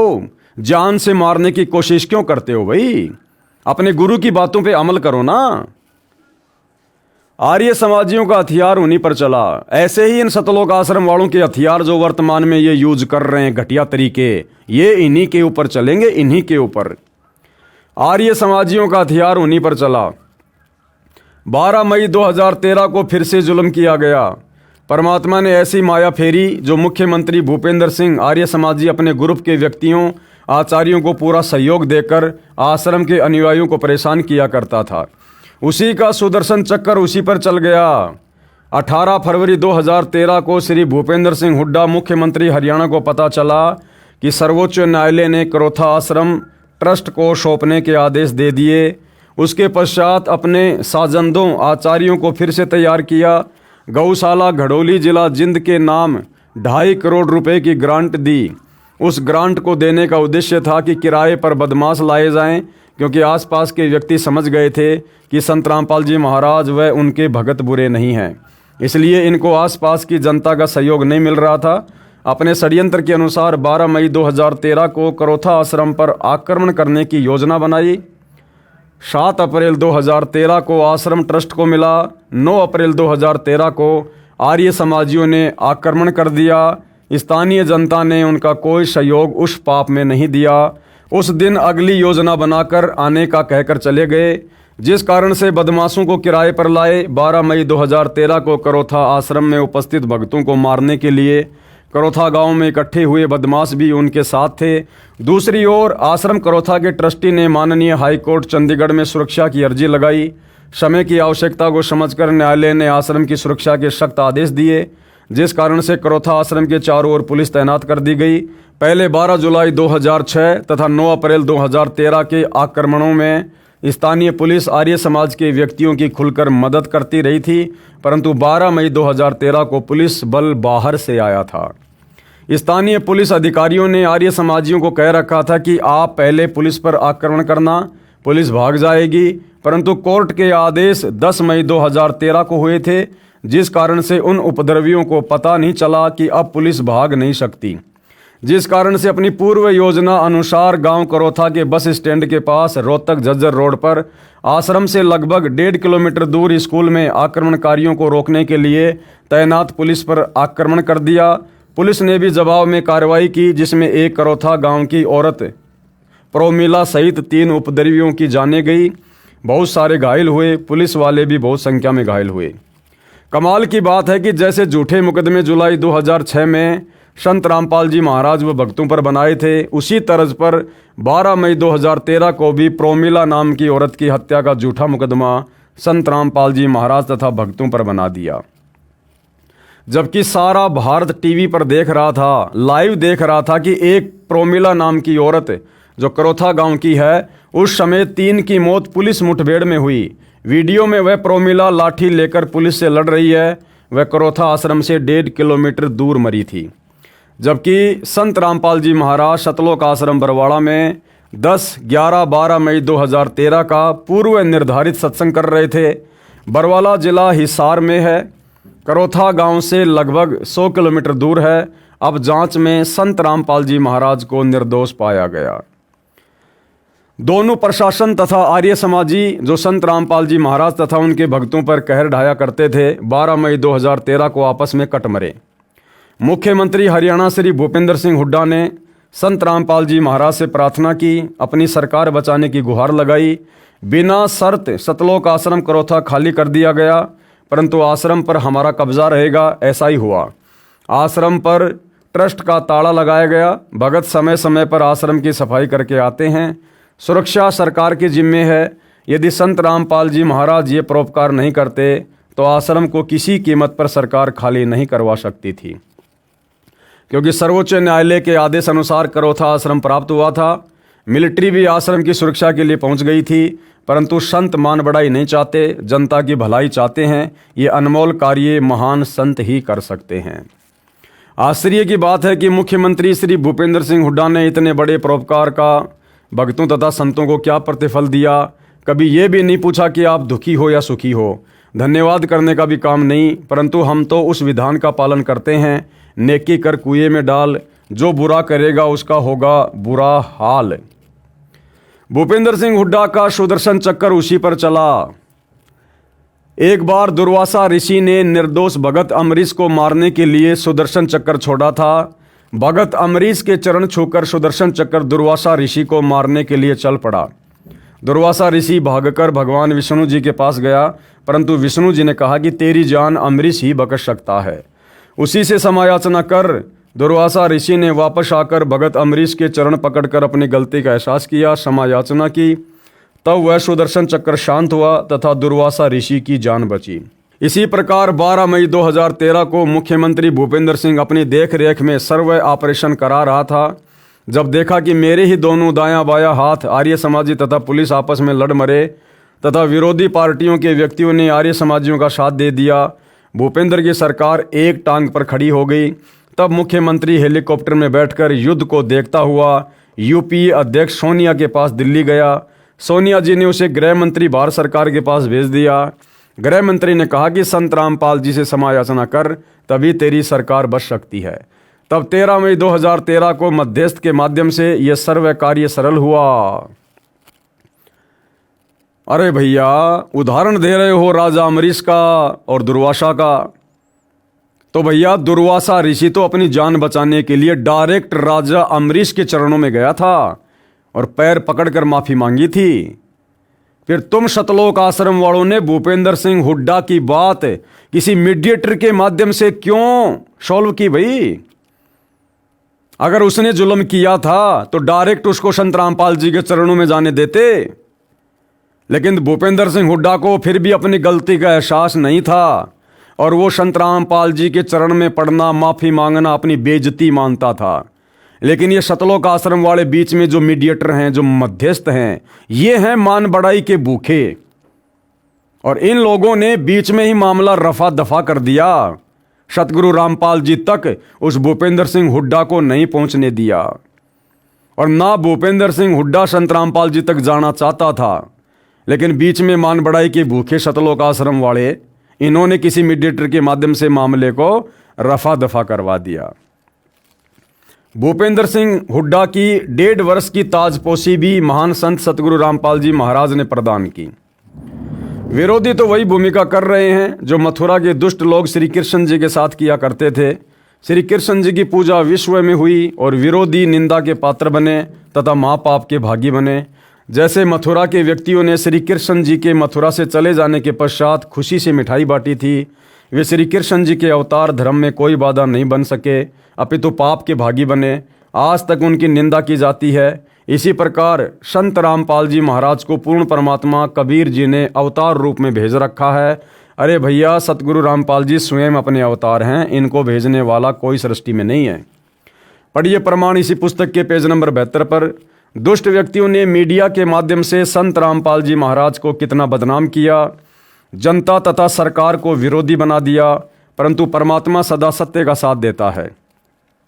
संत रामपाल जी के कई लाख नए भगत बन गए, विरोधियों का विनाश हो रहा है। आगे लेखक क्या लिख रहा है? हरियाणा की जनता के साथ आर्य समाज के आचार्यों ने अपने स्वार्थवश बहुत बड़ा धोखा किया है।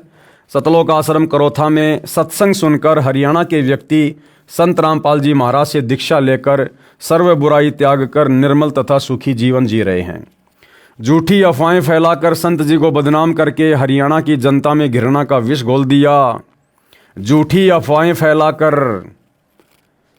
और बरवाला कांड 2014 में तमाम प्रकार की झूठी अफवाहें किसने फैलाई भाई? खुद सतलोक आश्रम के भक्तों ने, संत रामपाल जी के भाई ने, संत रामपाल जी के परिवार ने, सतलोक आश्रम मैनेजमेंट ने। और क्या क्या झूठी अफवाह फैलाई कि संत रामपाल जी भयंकर रूप से बीमार हैं, उनसे उठा भी नहीं जाता है, संत रामपाल जी को हार्ट की प्रॉब्लम है, संत रामपाल जी ढंग से देख भी नहीं सकते। और संत रामपाल जी के छोटे भाई महेंद्र ने तो यहां तक झूठी अफवाह फैलाई मीडिया के सामने, जो वीडियो अभी आपको दिखाएंगे, कि संत रामपाल जी तो आश्रम में ही नहीं है, जबकि पुलिस प्रशासन ने धारा 144 5 दिन पहले लगा दी। चिड़ी का बच्चा आश्रम से बाहर नहीं जा सकता।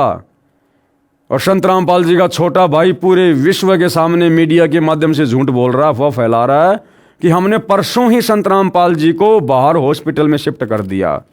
अरे भैया, जमीन के अंदर ही अंदर से लेकर गए थे क्या, या आसमान से उड़ाकर लेकर गए थे?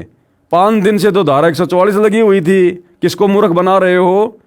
तो ये तमाम प्रकार की झूठी अफवाहें खुद सतलोक आश्रम वालों ने फैलाई और पुलिस प्रशासन को आश्रम पर आक्रमण करने के लिए भड़काया। अब भाई, सतगुरु रामपाल जी का भाई अगर इस प्रकार का बेबुनियादी बयान देगा कि संत रामपाल जी आश्रम में नहीं है, तो पुलिस प्रशासन और क्या करेगा कि भाई फिर गए कहां संत रामपाल जी, कौन से रास्ते से गए? तो खुद पुलिस वालों को संत रामपाल जी के परिवार ने आश्रम पर आक्रमण करने के लिए उकसाया। ये देखिएगा छोटा सा वीडियो संत रामपाल जी के भाई महेंद्र का। और फिर पूरी दुनिया ने देखा, 2 दिन बाद में सतगुरु रामपाल जी उसी आश्रम से पुलिस वालों के साथ उनकी गाड़ी में बैठकर पंचकुला गए मोहाली मेडिकल करवाने के लिए। देखिएगा। हमारे साथ संत रामपाल जी के भाई महेंद्र दास भी मौजूद हैं। इनसे जानेंगे, महेंद्र दास जी, अचानक से हालात काफी बिगड़ते नजर आ रहे हैं, तो ऐसे तो काफी नुकसान होने की आशंका है। ऐसा हम तो शांतिपूर्ण तरीके से बैठे हैं, अपने आश्रम के अंदर हैं और ये बल प्रयोग करना चाहते हैं, हमें नाजायज तंग कर रहे हैं। लेकिन आश्रम के लोग भी जैसे टकराव की स्थिति में नजर आ रहे हैं, तो क्या कोई बीच का रास्ता नहीं निकल सकता? बीच का तो यही है कि माननीय न्यायाधीश को चाहिए कि अपने विचार करे। हमको डकैत नहीं है, इतना बड़ा ये केस नहीं है, एक कोर्ट की अवमानना केस उन्होंने खुद बनाया और खुद सुन रहे हैं, इसमें न्याय की उम्मीद है? लेकिन जिस तरह से पुलिस कह रही है यहाँ तो गिरफ्तारी करनी पड़ेगी क्योंकि हाई कोर्ट के आदेश हैं, तो क्या संत रामपाल आत्मसमर्पण कर सकते हैं? अब वो यहाँ है ही नहीं, तो स्वास्थ्य इलाज करवा रहे हैं, बाहर गए हैं, उनको बाहर शिफ्ट कर दिया हमने परसों। लेकिन क्या वो आत्मसमर्पण करने के लिए तैयार हो जाएंगे? अगर हमारी हाई कोर्ट में बेल कैंसिल करते हैं तो नहीं होंगे, तो नाजायज बेल कैंसिल करने जा रहे हैं और उस पर सुनवाई है। अब उस केस का इस अवमानना से क्या लिंक था? ये अवमानना बनाई इसीलिए गई थी कि उस बेल कैंसिल करके अंदर ठोक दें। एक सबसे बड़ा सवाल यही है कि आपका कहना है कि संत रामपाल आश्रम के अंदर मौजूद नहीं है। अगर संत रामपाल आश्रम के अंदर मौजूद नहीं है तो क्यों फिर पुलिस को रोका जा रहा है? पुलिस अगर जाकर के चेक करती है संत रामपाल नहीं होंगे तो पुलिस वापस चली जाएगी। क्योंकि यहाँ कल एसडीएम ने और डीसी ने बताया, एसडीएम आदेश पड़ रहा था कि हमने इसको सील कर लिया है, नाजायज तरीके से सील करने के आदेश दिए, अपने आश्रम को नहीं छोड़े, आश्रम की सुरक्षा के लिए बैठे हैं अब हम। ठीक है, ओके। तो ये थे महेंद्र दास, संत रामपाल के भाई हैं और जो आश्रम के प्रवक्ता राज कपूर ने हमसे बात की। इनका कहना है कि आश्रम के लोग किसी भी हाल में पीछे नहीं हटेंगे, यानी कि अगर पुलिस आगे जाएगी तो इनका कहना है कि यह लोग अपनी जान तक देने के लिए तैयार हैं। यानी कि सीधा सीधा कह सकते हैं कि टकराव की स्थिति यहाँ पर पैदा हो चुकी है। अब देखना होगा कि ऐसे हालातों में आखिर इस मामले का निपटारा कैसे होगा, कैसे हाईकोर्ट के आदेश का पालन होगा और कैसे हो पाएगी संत रामपाल की गिरफ्तारी। कैमरामैन सुमित क्लियर के साथ नृपिंदर सिंह ब्राड, एबीपी न्यूज, बरवाला, हिसार। तो भाई और बहनों, करोथा कांड में जिस प्रकार से गांव वालों ने, आर्य समाजियों ने और सरकार ने जो भूमिका निभाई थी, वो सेम टू सेम भूमिका 2014 के करोथा कांड में सतगुरु रामपाल जी के परिवार ने, उनके दोनों बेटों ने, उनके भाई ने, उनके रिश्तेदारों ने और इन तमाम कोऑर्डिनेटरों ने निभाई है। झूठी अफवाहें फैलाकर संत जी को बदनाम करके हरियाणा की जनता में घृणा का विष घोल दिया, जिस कारण से हरियाणा की जनता संत रामपाल जी महाराज से घृणा करने लगी और आश्रम में जाना बंद कर दिया।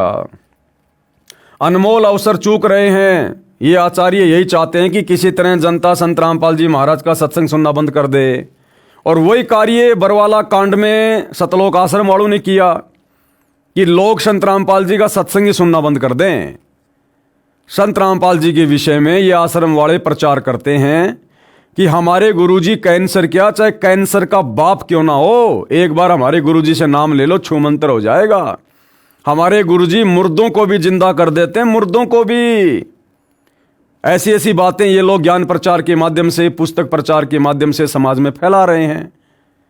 और बरवाला कांड में इन्हीं लोगों ने मीडिया के सामने दुनिया को यह भी संदेशा दिया कि आज की तारीख में हिंदुस्तान में संत रामपाल जी से बड़ा रोगी, बीमार आदमी दूसरा कोई नहीं है। एक छोटा सा वीडियो आपको दिखा देता हूं। उस समय सतलोक आश्रम के मीडिया प्रभारी राज कपूर का, जिसने साफ साफ मीडिया को कहा कि संत रामपाल जी की हालत बेड से उठने की भी नहीं है। डॉक्टरों ने सख्त मना कर रखा है, हार्ट के पेशेंट हैं, दिखाई भी ढंग से नहीं देता है संत रामपाल जी को। तो दुनिया ने वो वीडियो देखे मीडिया के माध्यम से। अब दुनिया इन बातों को सुनकर संत रामपाल जी का मजाक उड़ाएगी या उनके सत्संग सुनेगी कि एक तरफ तो यही भगत कहा करते थे कि हमारे गुरुजी कैंसर क्या, कैंसर के बाप को समाप्त कर देंगे, हमारे गुरुजी मुर्दे को जिंदा कर देते हैं, और आज इनके गुरु की ऐसी हालत हो रही है, खुद ये भगत कह रहे हैं। तो गुरु झूठा या भगत झूठा?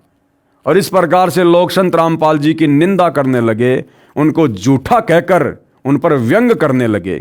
देखिए छोटा सा वीडियो। संत रामपाल जी महाराज के खिलाफ प्रशासन ने यदि कानून की आड़ लेके, न्यायालय का भय दिखा के यदि कोई उन्हें फंसाने का प्रयास किया, उन्हें गिरफ्तार करने का, बीमारी की हालत में प्रयास किया, तो हम अपनी जान देकर उसका विरोध करेंगे।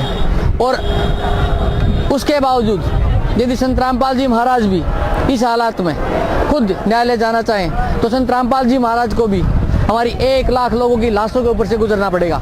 ये आज हमने निर्णय लिया है सर। इसलिए किसी भी सूरत में 17 तारीख तो क्या, उससे आगे भी हम संत रामपाल जी महाराज को किसी भी झूठे मुकदमे में न्यायालय में उपस्थित नहीं होने देंगे जब तक हम जिंदा हैं। 1 लाख लोग, ये 25 लाख भारत के अन्य हिस्सों में रहते हैं, वो सब के सब मरना पसंद करेंगे अन्याय को सहन करने के बजाय।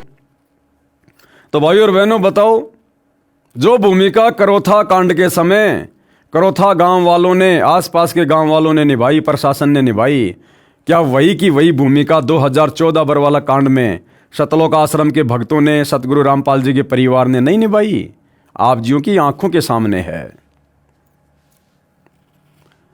ये आचार्य यही चाहते थे कि किसी तरह जनता संत रामपाल जी महाराज का सत्संग सुनना बंद कर दे, जिससे महर्षि दयानंद के अज्ञान का पर्दाफाश न हो सके। परंतु दुष्ट आचार्यों ने 12 मई 2013 को जो पुनः आश्रम पर आक्रमण करके जनता के सामने स्पष्ट कर दिया कि कौन अच्छा है कौन बुरा है। अब हरियाणा के व्यक्ति भी दीक्षा लेकर अपना कल्याण करवा रहे हैं। दूर देश से आने वाले श्रद्धालुओं की तो गिनती ही नहीं है। 11 से 13 जून 2014 को कबीर परमेश्वर जी के प्रगट दिवस पर लगभग 1.5 लाख भगत सत्संग सुनने पहुंचे। 12 एकड़ जमीन में सतलोक आश्रम बरवाड़ा बना है। इसके अतिरिक्त 6 एकड़ जमीन 4 दिन के लिए उधार ली गई।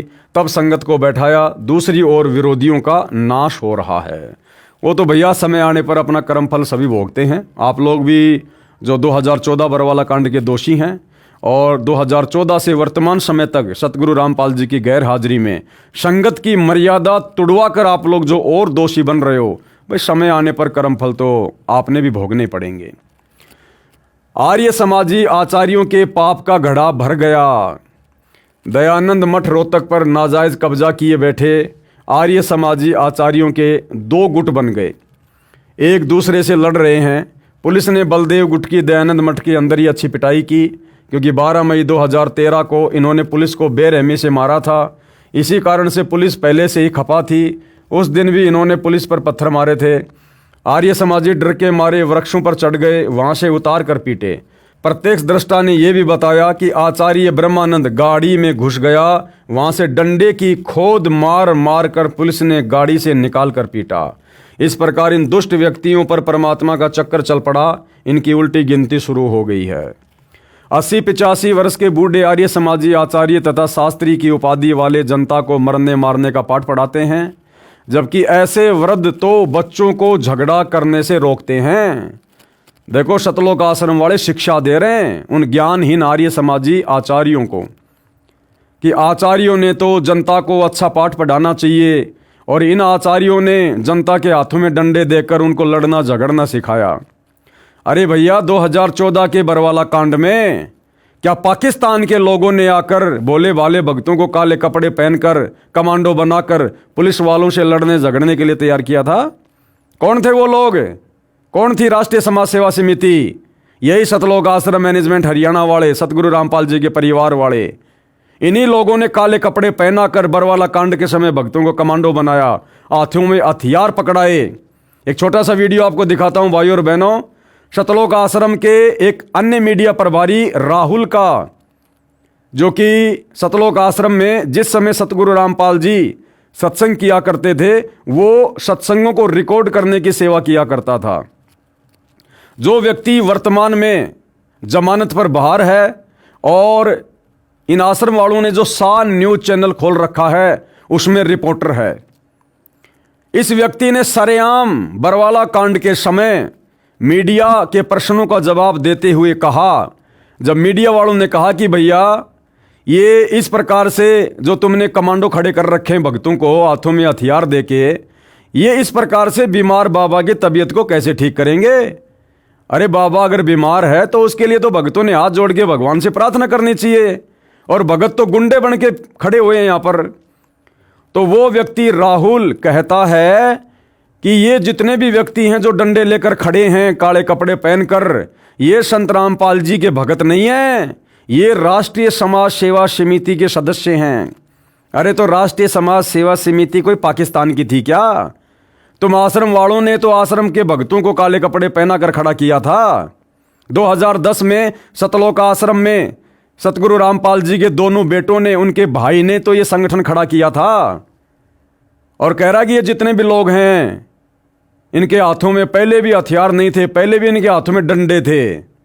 तो डंडे भक्तों के हाथों में शोभा देते हैं क्या? डंडा हथियार नहीं होता क्या? डंडा तुम्हारे सर पर मार दिया जाए तो वो काम नहीं करेगा क्या? और कह रहा है कि ये देखिए संत रामपाल जी के भगत नहीं है, ये राष्ट्रीय समाज सेवा समिति के सदस्य हैं। अरे भैया, जो संत रामपाल जी का भगत ही नहीं था, फिर ऐसे लोगों को तुमने कमांडो क्यों बनाया? ऐसे लोगों को तुमने कमांडो बनाकर क्यों वहां पर खड़ा किया? भाई विचार करने की बात है। ये सतलोक आश्रम वाले करौथा कांड के दोषियों को ये कहकर धिक्कार रहे हैं कि भाई आर्य समाजी आचार्यों ने किराए से गुंडे लाकर करौथा कांड में आश्रम पर आक्रमण करवाया। और ये खुद कह रहे हैं इस वीडियो के माध्यम से कि ये जितने भी काले कपड़े वाले हैं जिनके हाथों में डंडे हैं, ये संत रामपाल जी के भगत नहीं है, ये राष्ट्रीय समाज सेवा समिति के सदस्य हैं। तो भैया जो सतगुरु रामपाल जी का भगत नहीं है वो क्यों अपना सिर फुड़वाने के लिए सतलोक आश्रम में जाकर डंडा लेकर खड़ा होगा? इसका मतलब वो किराए पर लेके आए थे तुम लोग। फिर तुम आश्रम वाले भी तो पुलिस वालों को मरवाने के लिए किराए पर गुंडे लेके आए थे। एक बार ये वीडियो देख लो भाई और बहनों, इनकी सारी काली करतूतें सामने आ जाएंगी, देखिएगा। आखिर हाथ में हथियार उठाकर बाबा के समर्थक बीमार बाबा की तबीयत कैसे ठीक कर सकते हैं? पहले इनके पास हथियार था, अब डंडा क्यों? देखिए, ये संत रामपाल जी महाराज जी के अनुयायी नहीं है सब, ये राष्ट्रीय समाज सेवा समिति के कमांडो हैं और राष्ट्रीय समाज सेवा समिति के कमांडो यहाँ पर सारे सुरक्षा व्यवस्था देखते हैं। और ये पहले इनके हाथ में, आपने कहा कि पहले इनके हाथ में हथियार थे, अब इनके हाथ में लाठियां हैं। इन सभी के हाथों में पहले भी हथियार नहीं थे, इनके हाथ में पहले भी लाठियां थी। और ये यहाँ पर जो भी कोई अभद्र व्यवहार ना हो, किसी भी प्रकार का कोई अफरा तफरी का माहौल ना हो, इस तरह से इन्होंने लाठी डंडे यहाँ पर हाथ में। अब बताओ भाई और बहनों, उन आर्य समाजी आचार्यों में और 2014 बरवाला कांड के दोषी सतगुरु रामपाल जी के परिवार वालों में, इन सतलोक आश्रम के भक्तों में भला क्या अंतर है? वो भी किराए के गुंडे लाए और ये आश्रम वाले भी बरवाला कांड में किराए के ही गुंडे लाए थे। 80-85 वर्ष के बूढ़े आर्य समाजी आचार्य तथा शास्त्री की उपाधि वाले जनता को मरने मारने का पाठ पढ़ाते हैं, जबकि ऐसे वृद्ध तो बच्चों को झगड़ा करने से रोकते हैं और ये झगड़ा करने के लिए उकसाते हैं। तो ये जनता के नाशक हैं। इन लोगों ने भी उन बेचारे नादान भक्तों को कमांडो बनाकर बरवाला कांड में यही कहकर उकसाया कि गुरुजी का आदेश है, गुरुजी तारीख पर नहीं जाना चाहते और अगर पुलिस आश्रम पर हमला करती है तो हमने पीछा नहीं हटना, मरने और मारने के गुरुजी ने आदेश दे रखे हैं। तो क्या तुम लोगों ने नहीं उकसाया बेचारे भोले भाले भक्तों को? अपने 6 भाई बहनों की तुमने वहां पर मौत करवा दी। ये झगड़ा करने के लिए उकसाते हैं तो ये जनता के नाशक हैं, ये सिमटते जा रहे हैं क्योंकि ये झूठे तथा उपद्रवी व्यक्ति हैं। संत रामपाल जी महाराज विश्व कल्याणार्थ परिश्रम कर रहे हैं, जो सत्य पर डटे हैं वे विश्व में फैलते जा रहे हैं। प्रत्येक महीने लगभग 25,000 नए भगत उपदेश लेकर हमारे साथ जुड़ रहे हैं। भूपेंद्र सिंह हुड्डा का तो बहुत बुरा हाल होगा, समय आने पर दिखाएंगे, इसने तो पाप की मालगाड़ी भर ली। भाई और बहनों, ये पुस्तक मैंने नहीं लिखी है, इस पुस्तक का नाम है भोगेगा अपना किया रे। ये पुस्तक बरवाला कांड 2014 से पहले इसी राष्ट्रीय समाज सेवा समिति ने सतलोक आश्रम वालों ने लिखी थी। और क्या लिख रहे हैं इस पुस्तक में जरा गौर करना। मुख्यमंत्री भूपेंद्र सिंह हुड्डा का तो बहुत बुरा हाल होगा और उसी मुख्यमंत्री भूपेंद्र सिंह हुड्डा का 2019 में जिन सतलोक आश्रम वालों ने सतगुरु रामपाल जी के परिवार वालों ने खुलकर समर्थन किया चुनाव में, फिर उनका कैसा हाल होगा। अगर इसका बुरा हाल होगा तो क्या इसके कुकर्मों में साथ देने वाले का बुरा हाल नहीं होगा? अरे गुरुदेव ने हमें बताया कि गलत काम करना और गलत काम में सहयोग देना दोनों माँ बाप के भागी हैं। अगर भूपेंद्र सिंह हुड्डा का बुरा हाल होगा आने वाले समय में, तो भैया 2019 के चुनाव में खुलकर इसका समर्थन करने वाले सतलोक आश्रम वालों का क्या होगा? समय आने पर दिखाएंगे। तो समय का इंतजार करो भाई, जिस समय उसके बुरे दिन आएंगे पीछे पीछे तुम्हारे भी आएंगे, क्योंकि सहयोग तो तुमने भी किया उसका। इसने तो पाप की मालगाड़ी भर ली। फिर ऐसे पापी व्यक्ति का 2019 में चुनाव में समर्थन करके वोट डालकर तुमने कौन सा भैया पुण्यों की मालगाड़ी भर ली? तुमने भी तो सहयोग करके पाप कर्मों की मालगाड़ी भरी होगी ना। भ्रष्ट जजों का बुरा इतिहास। यदि पुलिस ने गलत धारा लगाकर मुकदमा बनाकर न्यायालय में पेश कर दिया तो जज का प्रथम कर्तव्य है कि पहले धारा ठीक की जाए, फिर मुकदमे की कार्रवाई शुरू की जाए। ऐसा न करके अन्याय किया है, आगे क्या आशा है ये न्याय करेंगे? अधिक जानकारी के लिए पढ़िए पुस्तक के पेज 125 पर। कुछ भ्रष्ट जज भी निजी स्वार्थ के लिए न्याय नहीं कर रहे हैं, उनका भी बुरा हाल होगा। समय आने पर फिर से नई किताब नया इतिहास बनाया जाएगा। महर्षि दयानंद के पाप का घड़ा भरा, भुगत कर मरा। महर्षि दयानंद जी ने परमेश्वर कबीर जी की अभद्र अप्रमाणित आलोचना निंदा की, जिसके कारण उनकी मृत्यु हुई।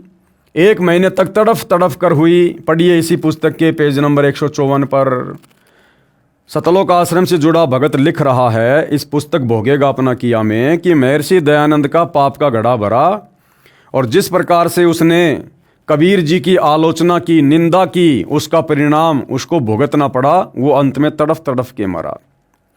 देखो भाई, संतों की, महापुरुषों की या सतगुरु रामपाल जी की निंदा चाहे खुद करो चाहे दूसरों से करवाओ, बात एक ही है। तो सतलोक आश्रम वालों ने 2014 बरवाला कांड के समय सतगुरु रामपाल जी के ज्ञान, विधान और आदेशों के खिलाफ कार्य करते हुए दुनिया में सतगुरु रामपाल जी की निंदा करवाई, थू थू करवाई। भाई सतगुरु रामपाल जी तो भक्तों को सतलोक आश्रम में भगत बनाने के लिए बुलवाते थे, बुराइयां छुड़वा कर एक सज्जन व्यक्ति बनाने के लिए बुलवाया करते थे। सतगुरु रामपाल जी ने तो इन कुकर्म करने वाले हाथों से दान करना सिखाया। फिर बरवाला कांड के समय लठ पकड़ाकर पुलिस वालों को मारने के लिए किसने खड़ा किया? सतगुरु रामपाल जी ने तो इन हाथों से दान धर्म करना सिखाया, इन हाथों से माला पकड़वा कर सुमरण करवाना सिखाया, इन हाथों को जोड़कर अधीन बनने का आदेश दिया। फिर बरवाला कांड में उन्हीं भक्तों को काले कपड़े पहनाकर, कमांडो बनाकर, उनके हाथों में लठ, पत्थर, पेट्रोल बम पकड़ाकर पुलिस वालों के सामने मरने मारने के लिए किसने खड़ा किया? अरे सतगुरु रामपाल जी तो अपने भक्तों को बताते हैं कि बच्चों, हमने तो बेवजह किसी चींटी का भी रास्ता नहीं रोकना, उसको भी दुखी नहीं करना। आत्मा दुखी तो परमात्मा दुखी। फिर बरवाला कांड में पुलिस वालों के ऊपर ईंटों से पथराव करवाकर उन भक्तों के कर्म किसने फुड़वाए भाई? क्यों इस प्रकार के जुल्म करवाए? तो क्या आने वाले समय में आप लोगों को भोगना नहीं पड़ेगा? दूसरी बात, बरवाला कांड के बाद में इन्हीं सतलोक आश्रम वालों ने 2019 के चुनाव में करौथा कांड के मुख्य अपराधी इन्हीं की कलम से जो ये लिख रहे हैं, भूपेंद्र सिंह हुड्डा को समर्थन क्यों दिया? हरियाणा की भगत जनता से, भगत समाज से उस भूपेंद्र सिंह हुड्डा को वोट क्यों डलवाए? और जब इन लोगों ने कांग्रेस का खुलेआम समर्थन किया तो क्या बीजेपी सरकार वालों ने, बीजेपी सरकार के समर्थकों ने संत रामपाल जी की जमकर आलोचना नहीं करी होगी, जमकर निंदा नहीं करी होगी? लोगों ने यही सोचा कि भाई, हम तो ये सोचा करते थे कि संत रामपाल जी तो राजनीति से दूर हैं, और संत रामपाल जी अपने सत्संगों में भी कहते हैं कि हम तो एक गैर राजनीतिक संस्था चलाते हैं, हमारा राजनीति और किसी राजनेता से कोई लेना देना ही नहीं है। और अब क्या हो गया? जेल जाते ही संत रामपाल जी ने अपने पैतरे क्यों बदल दिए? क्योंकि जनता को यह थोड़ी पता कि ये सारे के सारे कुकर्म उनकी आड़ में उनका परिवार कर रहा है। जनता तो यही समझेगी बाबा रामपाल कर रहा है, और जेल में बाबा रामपाल जी को दुखी किया जा रहा होगा सरकार के द्वारा। इसलिए बाबा रामपाल जी ने राजनेताओं का दामन पकड़ लिया होगा। तो क्या जनता ने 2019 में जो बीजेपी के समर्थक थे, क्या सतगुरु रामपाल जी की जमकर आलोचना नहीं की कि ये बाबा भी आ गया राजनीति में? अरे संतों का काम क्या है राजनीति में? पहले वाले बाबा थोड़े थे क्या आसाराम राम रहीम राजनीति करने वाले? जो बाबा रामपाल भी कूद गया राजनीति के मैदान में।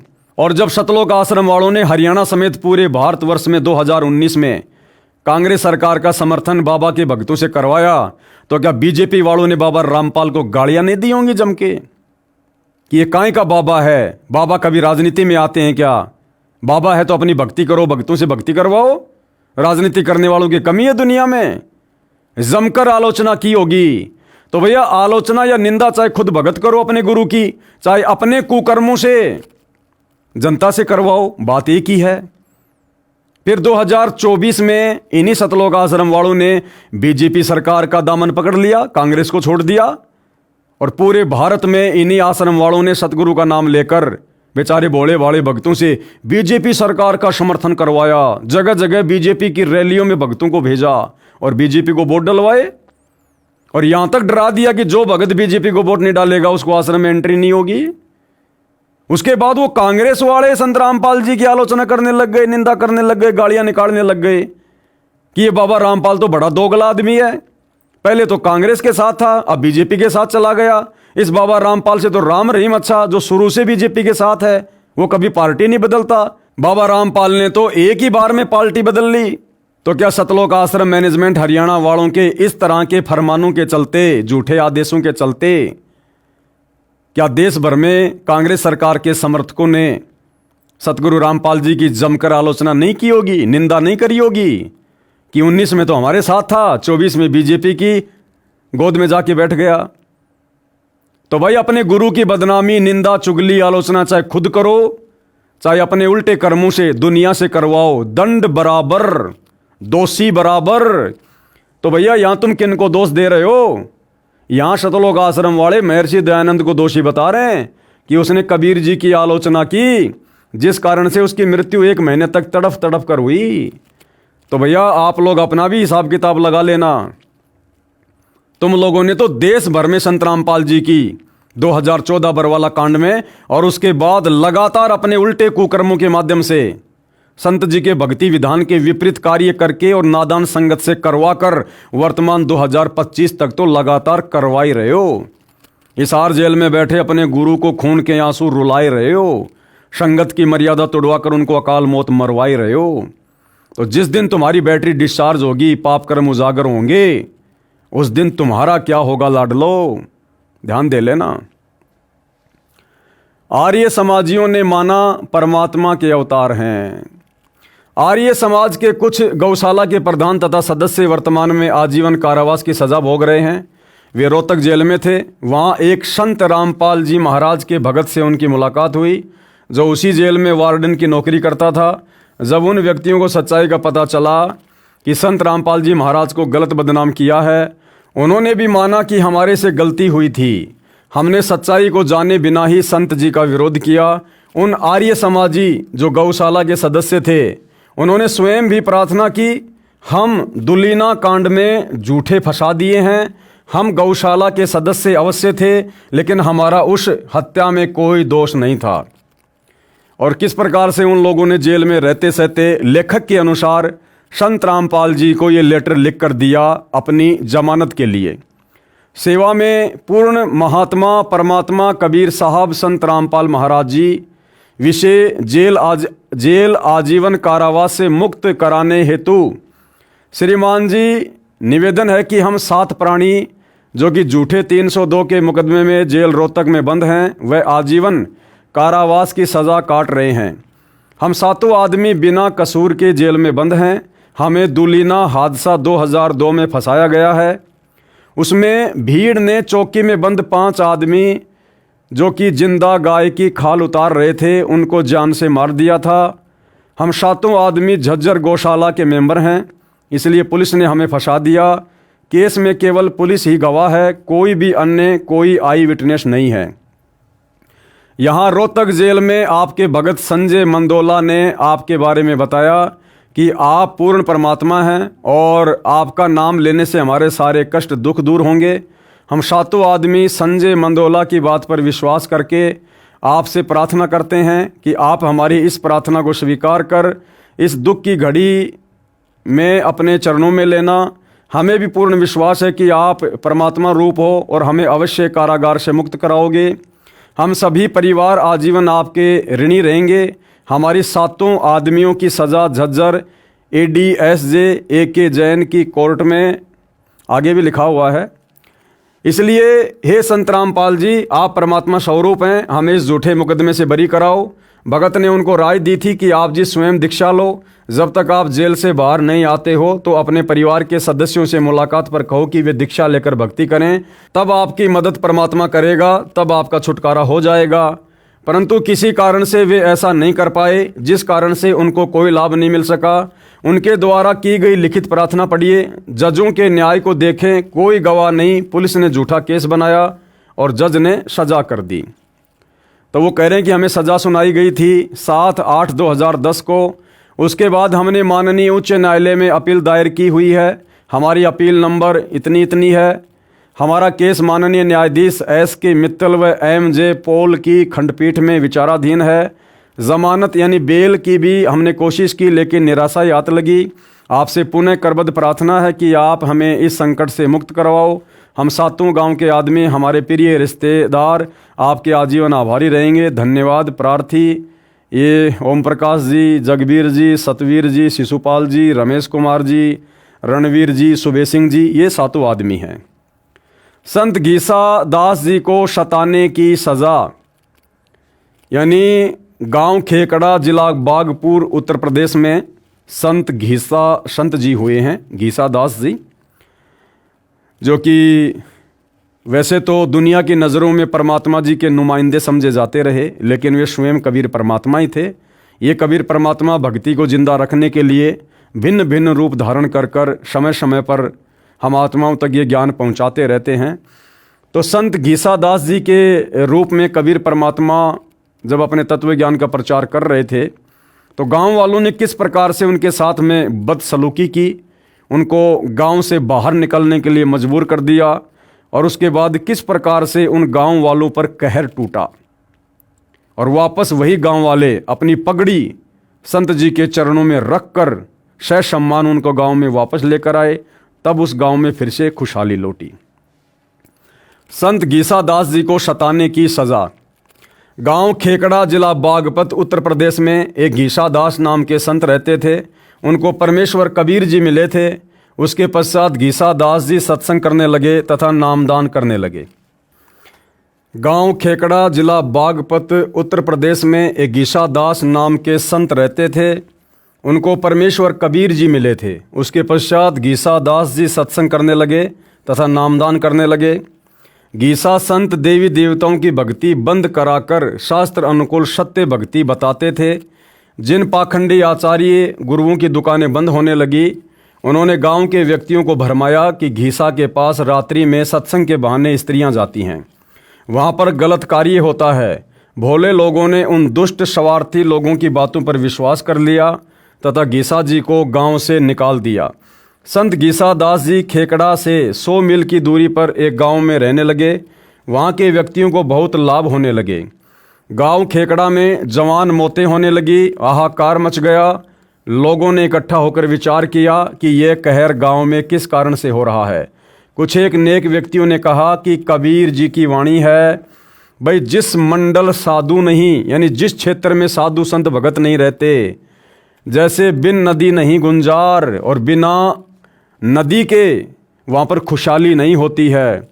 तज हंसा वो देश अड़ा, ऐसे देश को, ऐसे क्षेत्र को छोड़ देना चाहिए। वहाँ जम की मोटी मार, वहाँ तो काल बैठा हुआ है, कभी भी आपत्ति आ सकती है।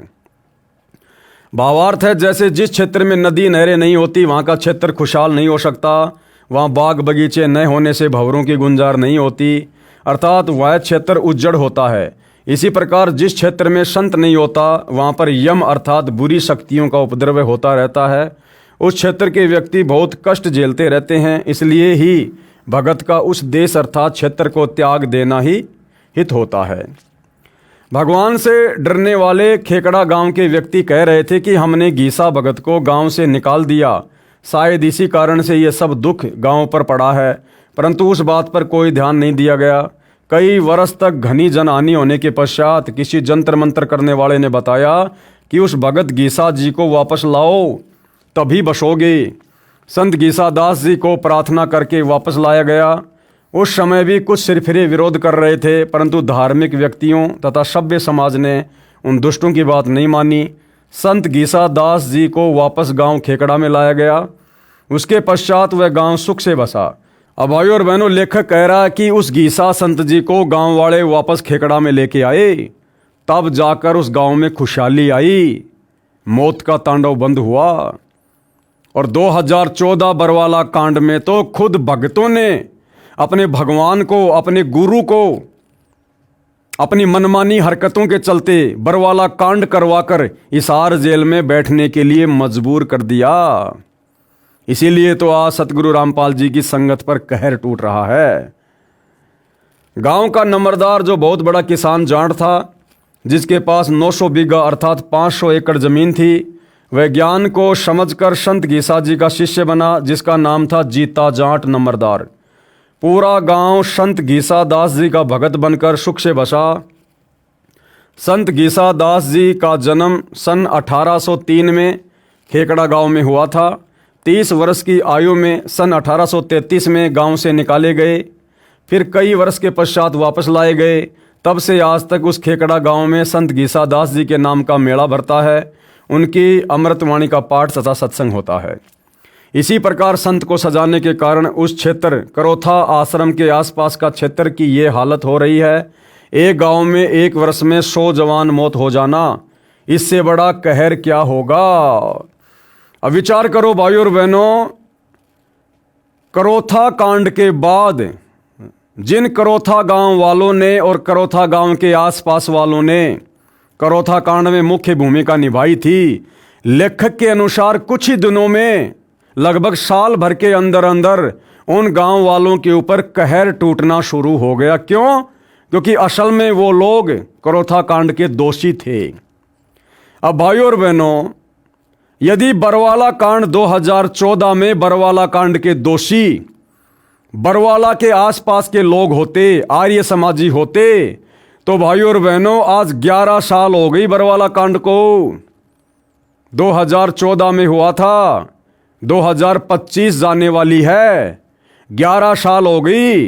अगर बरवाला कांड 2014 में बरवाला के आसपास के लोगों का, आर्य समाजियों का कोई हाथ होता, तो भाइयों और बहनों बरवाला गांव वालों का तो बाढ़ भी बांका नहीं हो रहा। बाढ़ भी बांका 11 साल हो गई। यदि किसी आर्य समाजी का हाथ होता, उनका भी बाढ़ बांका नहीं हो रहा। इस बरवाला कांड में सीधा सीधा हाथ सतलोक आश्रम मैनेजमेंट हरियाणा का और सतलोक आश्रमों से जुड़ी संगत की वो दयनीय हालत हो रही है जिसकी कोई हद नहीं है। ये आश्रम वाले संगत की मौत की खबरों को अपनी बेइज्जती के कारण सार्वजनिक नहीं करते। अन्यथा 2014 बरवाला कांड से लेकर वर्तमान समय तक लाखों की संख्या में संत रामपाल जी के भगत अकाल मौत मरे। इनके बड़े बड़े कोऑर्डिनेटर अकाल मौत मरे। बिहार का कोऑर्डिनेटर राजदेव बाबू बाथरूम में बैठा बैठा हार्ट अटैक से मरा। जम्मू कश्मीर का स्टेट कोऑर्डिनेटर ताराचंद तड़फ तड़फ के मरा। इनके मध्य प्रदेश के संभागीय कोऑर्डिनेटर जो कि पेशे से टीचर थे, फांसी खाकर मरा। अन्य बहुत सारे कोऑर्डिनेटर अकाल मौत मरे। और आने वाले समय में इन मुख्य लोगों का क्या होगा जब इनकी बैटरी डिस्चार्ज होगी। तो भैया करोथा गांव वालों को, डिग्गल गांव वालों को तो साल भर में दंड मिलना शुरू हो गया था, क्योंकि वो लोग असल में करोथा कांड के दोषी थे। लेकिन बरवाला कांड में अगर बरवाला के आसपास के गांव वाले आर्य समाजियों की या लोगों की कोई भूमिका होती, तो भैया उनके ऊपर भी कहर टूटना चाहिए था। लेकिन बाल विवाह का नहीं हुआ और आश्रमों से जुड़ी संगत आए दिन अकाल मौत मर रही है, अकाल मौत। और जिस दिन इस बरवाला कांड के मुख्य दोषियों का नंबर आएगा, उनका पाप का घड़ा भरेगा, उस समय उनकी भी दुर्गति होगी। ये ना सोचना कि फिलहाल संत रामपाल जी के परिवार पर, बड़े बड़े कोऑर्डिनेटरों पर, जिन्होंने राष्ट्रीय समाज सेवा समिति बनाकर 2014 में भक्तों को भरमाकर, कमांडो बनाकर, हाथों में हथियार देकर पुलिस के सामने मरने मारने को खड़ा कर दिया और खुद पीछे खड़े रहे, इन आश्रम वालों का अभी तक नंबर क्यों नहीं आया मुख्य लोगों का? तो भैया नंबर तो अभी तक करोथा कांड के मुख्य दोषी भूपेंद्र सिंह हुड्डा का भी नहीं आया, जबकि बाकी लोगों की दुर्गति हो गई, क्योंकि भूपेंद्र सिंह हुड्डा के पास में अभी पूर्व जन्म की भक्ति कमाई शेष है। और जिस दिन वो खत्म होगी, पाप का घड़ा भरेगा। ये आश्रम वाले खुद ही कह रहे हैं कि दुनिया देखेगी, वो दुर्गति होगी। तो ठीक इसी प्रकार बरवाला कांड के मुख्य दोषी सतगुरु रामपाल जी के परिवार के पास अभी पिछले जन्म की भक्ति मड़ाई है। वर्तमान में भी काफ़ी उन्होंने संत के साथ में रह के सेवा की है। तो भैया थोड़ी बहुत उनकी बैटरी चार्ज है, और जिस दिन वो डिस्चार्ज होगी उस दिन देखना आप भोगेगा अपना किया रे। अब भी आंखें बंद करके कष्ट झेल रहे हैं। अहंकार जीव का शत्रु होता है, नम्र व्यक्ति ही सफल होता है। उपरोक्त कथा का ये अर्थ न लगाना कि हम संत रामपाल जी महाराज को वापस करोथा आश्रम लाने के लिए आप जी को प्रेरित कर रहे हैं। परमात्मा के भेजे अवतार संत रामपाल जी महाराज ने ऐसा ज्ञान करा दिया जिस कारण से हमारे लिए करोथा आश्रम और बरवाला आश्रम कोई मायने नहीं रखता। हमारे लिए तो पूरी पृथ्वी अपनी सी हो गई है, फिर क्यों जगह जगह सतलोक आश्रम खोलकर धर्म को धंधा बना के बैठ गए तुम? अगर सारी पृथ्वी एक जैसी है तो सभी भक्तों को अपने घर पर बैठकर भक्ति करने दो। जब गुरुजी आ जाएंगे तब भोले भगत आश्रम में आ जाएंगे। क्यों बेचारी नादान संगत का हिंडोला बना रखा तुम लोगों ने अपने धार्मिक धंधे के लिए? इनकी करनी और कथनी में रात दिन का अंतर है भाई और बहनों। हमारे लिए तो पूरी पृथ्वी अपनी सी हो गई है। विश्व के भाई बहन, बेटा बेटी तथा वरिष्ठ नागरिक अपने से लगते हैं। जहाँ भी हमारे मालिक हमारे गुरुदेव रहेंगे, हमारे लिए अमरलोक है, वहीं से हम मानव हित का कार्य करते रहेंगे। तो गुरुदेव तो वर्तमान में भैया हिसार जेल में है, फिर तुम हिसार जेल में बैठ के सारा काम करो ना। आश्रम क्यों खोल लिए फिर तुम लोगों ने जगह जगह? तो इनकी करनी और कथनी में रात दिन का अंतर है भाई और बहनों।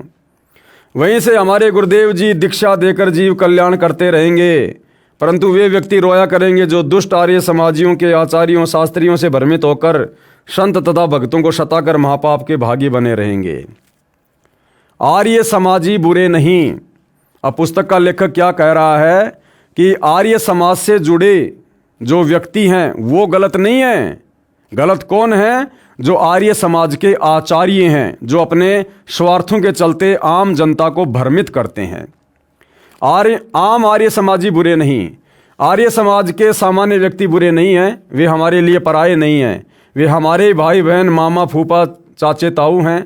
हमारे आपस में गहरे रिश्ते हैं, परंतु वे इन दुष्ट जनता नाशक आचार्यों को नेक तथा सच्चे व्यक्ति मानते हैं। ये वास्तव में दुष्ट, एक नंबर के झूठे तथा पाखंडी हैं। इसी प्रकार वर्तमान में सतगुरु रामपाल जी की संगत में जो दो भाग हो गए हैं, एक तो ये सतलोक आश्रम वाले और दूसरा साध संगति। और हम साध संगति वाले जो बार बार वीडियो बनाकर संदेशा देते हैं, तो भाई इसी प्रकार हम भी संगत से प्रार्थना करते हैं कि आम संगत बुरी नहीं है। आम संगत को तो इन दुष्ट सतलोक आश्रम वालों ने, सतगुरु रामपाल जी के नालायक परिवार वालों ने अपने धार्मिक धंधे के लिए, स्वार्थों के लिए भ्रमित कर रखा है। संत जी के झूठे आदेशों की आड़ में ये लोग अपना धार्मिक धंधा कर रहे हैं और काल प्रेरणा से संगत की मर्यादा तोड़वाकर संगत को काल का भोजन बना रहे हैं। उस दिन का हम इंतजार कर रहे हैं जिस दिन ये जनता के सामने निवस्त्र होंगे। तो भैया अपना भी विचार कर लेना सतलोक आश्रम वालों। प्रत्येक व्यक्ति इनके घिनौने षड्यंत्र को जानेगा, पता चलेगा कि इन्होंने हरियाणा की जनता के साथ कितना बड़ा धोखा किया है। और जिस दिन ये सच्चाई बरवाला कांड की संगत के सामने आएगी तो पूरी जनता को और पूरी संगत को पता चलेगा कि तुम लोगों ने कितना बड़ा कांड किया है, तुम लोगों ने कितना बड़ा धोखा अपने गुरु के साथ और नादान संगत के साथ किया है। क्या तुम निर्वस्त्र नहीं होगे भाई? केवल निजी स्वार्थ की पूर्ति के लिए, अपने पद को बरकरार रखने के लिए हठ धर्म को आधार बनाकर कई मासूमों को मरवा दिया। आप लोगों ने भी तो बरवाला कांड में 6 को मरवा दिया और बरवाला कांड के बाद कम से कम हजारों को मरवा दिया। गुरुकुलों के विद्यार्थियों को झगड़ा करने के लिए ले जाते हैं। तुम भी तो धनाना आश्रम से भक्तों को मुझ पवन दास की पिटाई करवाने के लिए कभी मेरे घर पर लाते हो, कभी हिसार में मेरी तारीख पर लेकर आते हो। तुम भी तो वही कुकर्म कर रहे हो भाई आश्रम वालों। ये व्यक्ति जनता का कभी हित नहीं कर सकते। हमारा निवेदन ये है कि आप संत रामपाल जी महाराज के ज्ञान तथा उद्देश्य से परिचित होकर दीक्षा लेकर अपना तथा अपने परिवार का कल्याण कराएं। रोहतक, सोनीपत, झज्जर के कुछ व्यक्ति सच्चाई को जानकर कहते हैं कि जब आपके गुरुदेव जी करोथा आएंगे तब उपदेश लेंगे। आपसे प्रार्थना है कि जैसे डॉक्टर कहीं पर भी है उससे औषधि लेकर स्वस्थ होना चाहिए। हम आप जी को परमात्मा से मिलने वाला सुख प्राप्त करने की राय दे रहे हैं, जो लाभ भारत के कोने कोने से आकर भगत प्रदान कर रहे हैं। हरियाणा की जनता पीछे क्यों रहे? आप भी परमात्मा के बच्चे हो, आप जी को भी परमात्मा की आवश्यकता है, परंतु आप जी को सत्य न बताकर असत्य का अभद्र प्रचार करके परमात्मा से दूर कर दिया गया है। साधना टीवी पर शाम 7:30 से 8:30 बजे तक संत रामपाल जी महाराज का 1 घंटा सत्संग चलता है। वह सुनो, सत्य को जानो और अपना मानव जीवन सफल करो, यही निवेदन है। संत गरीबदास जी को सताने का फल। अब लेखक एक छोटी सी कथा सुना रहा है जो कि सतगुरु रामपाल जी ने अपनी पुस्तक ज्ञान गंगा में भी लिखा हुआ है कि एक बार आदरणीय गरीबदास जी को कुछ लोगों ने, जो कि छारा गांव के थे, उन्होंने कुछ पंडितों के कहने पर ब्राह्मणों के बहकाव में आकर उनके साथ में बुरा बर्ताव किया और आगे चलकर किस प्रकार से उसकी दुर्गति हुई। संत गरीबदास जी को सताने का फल।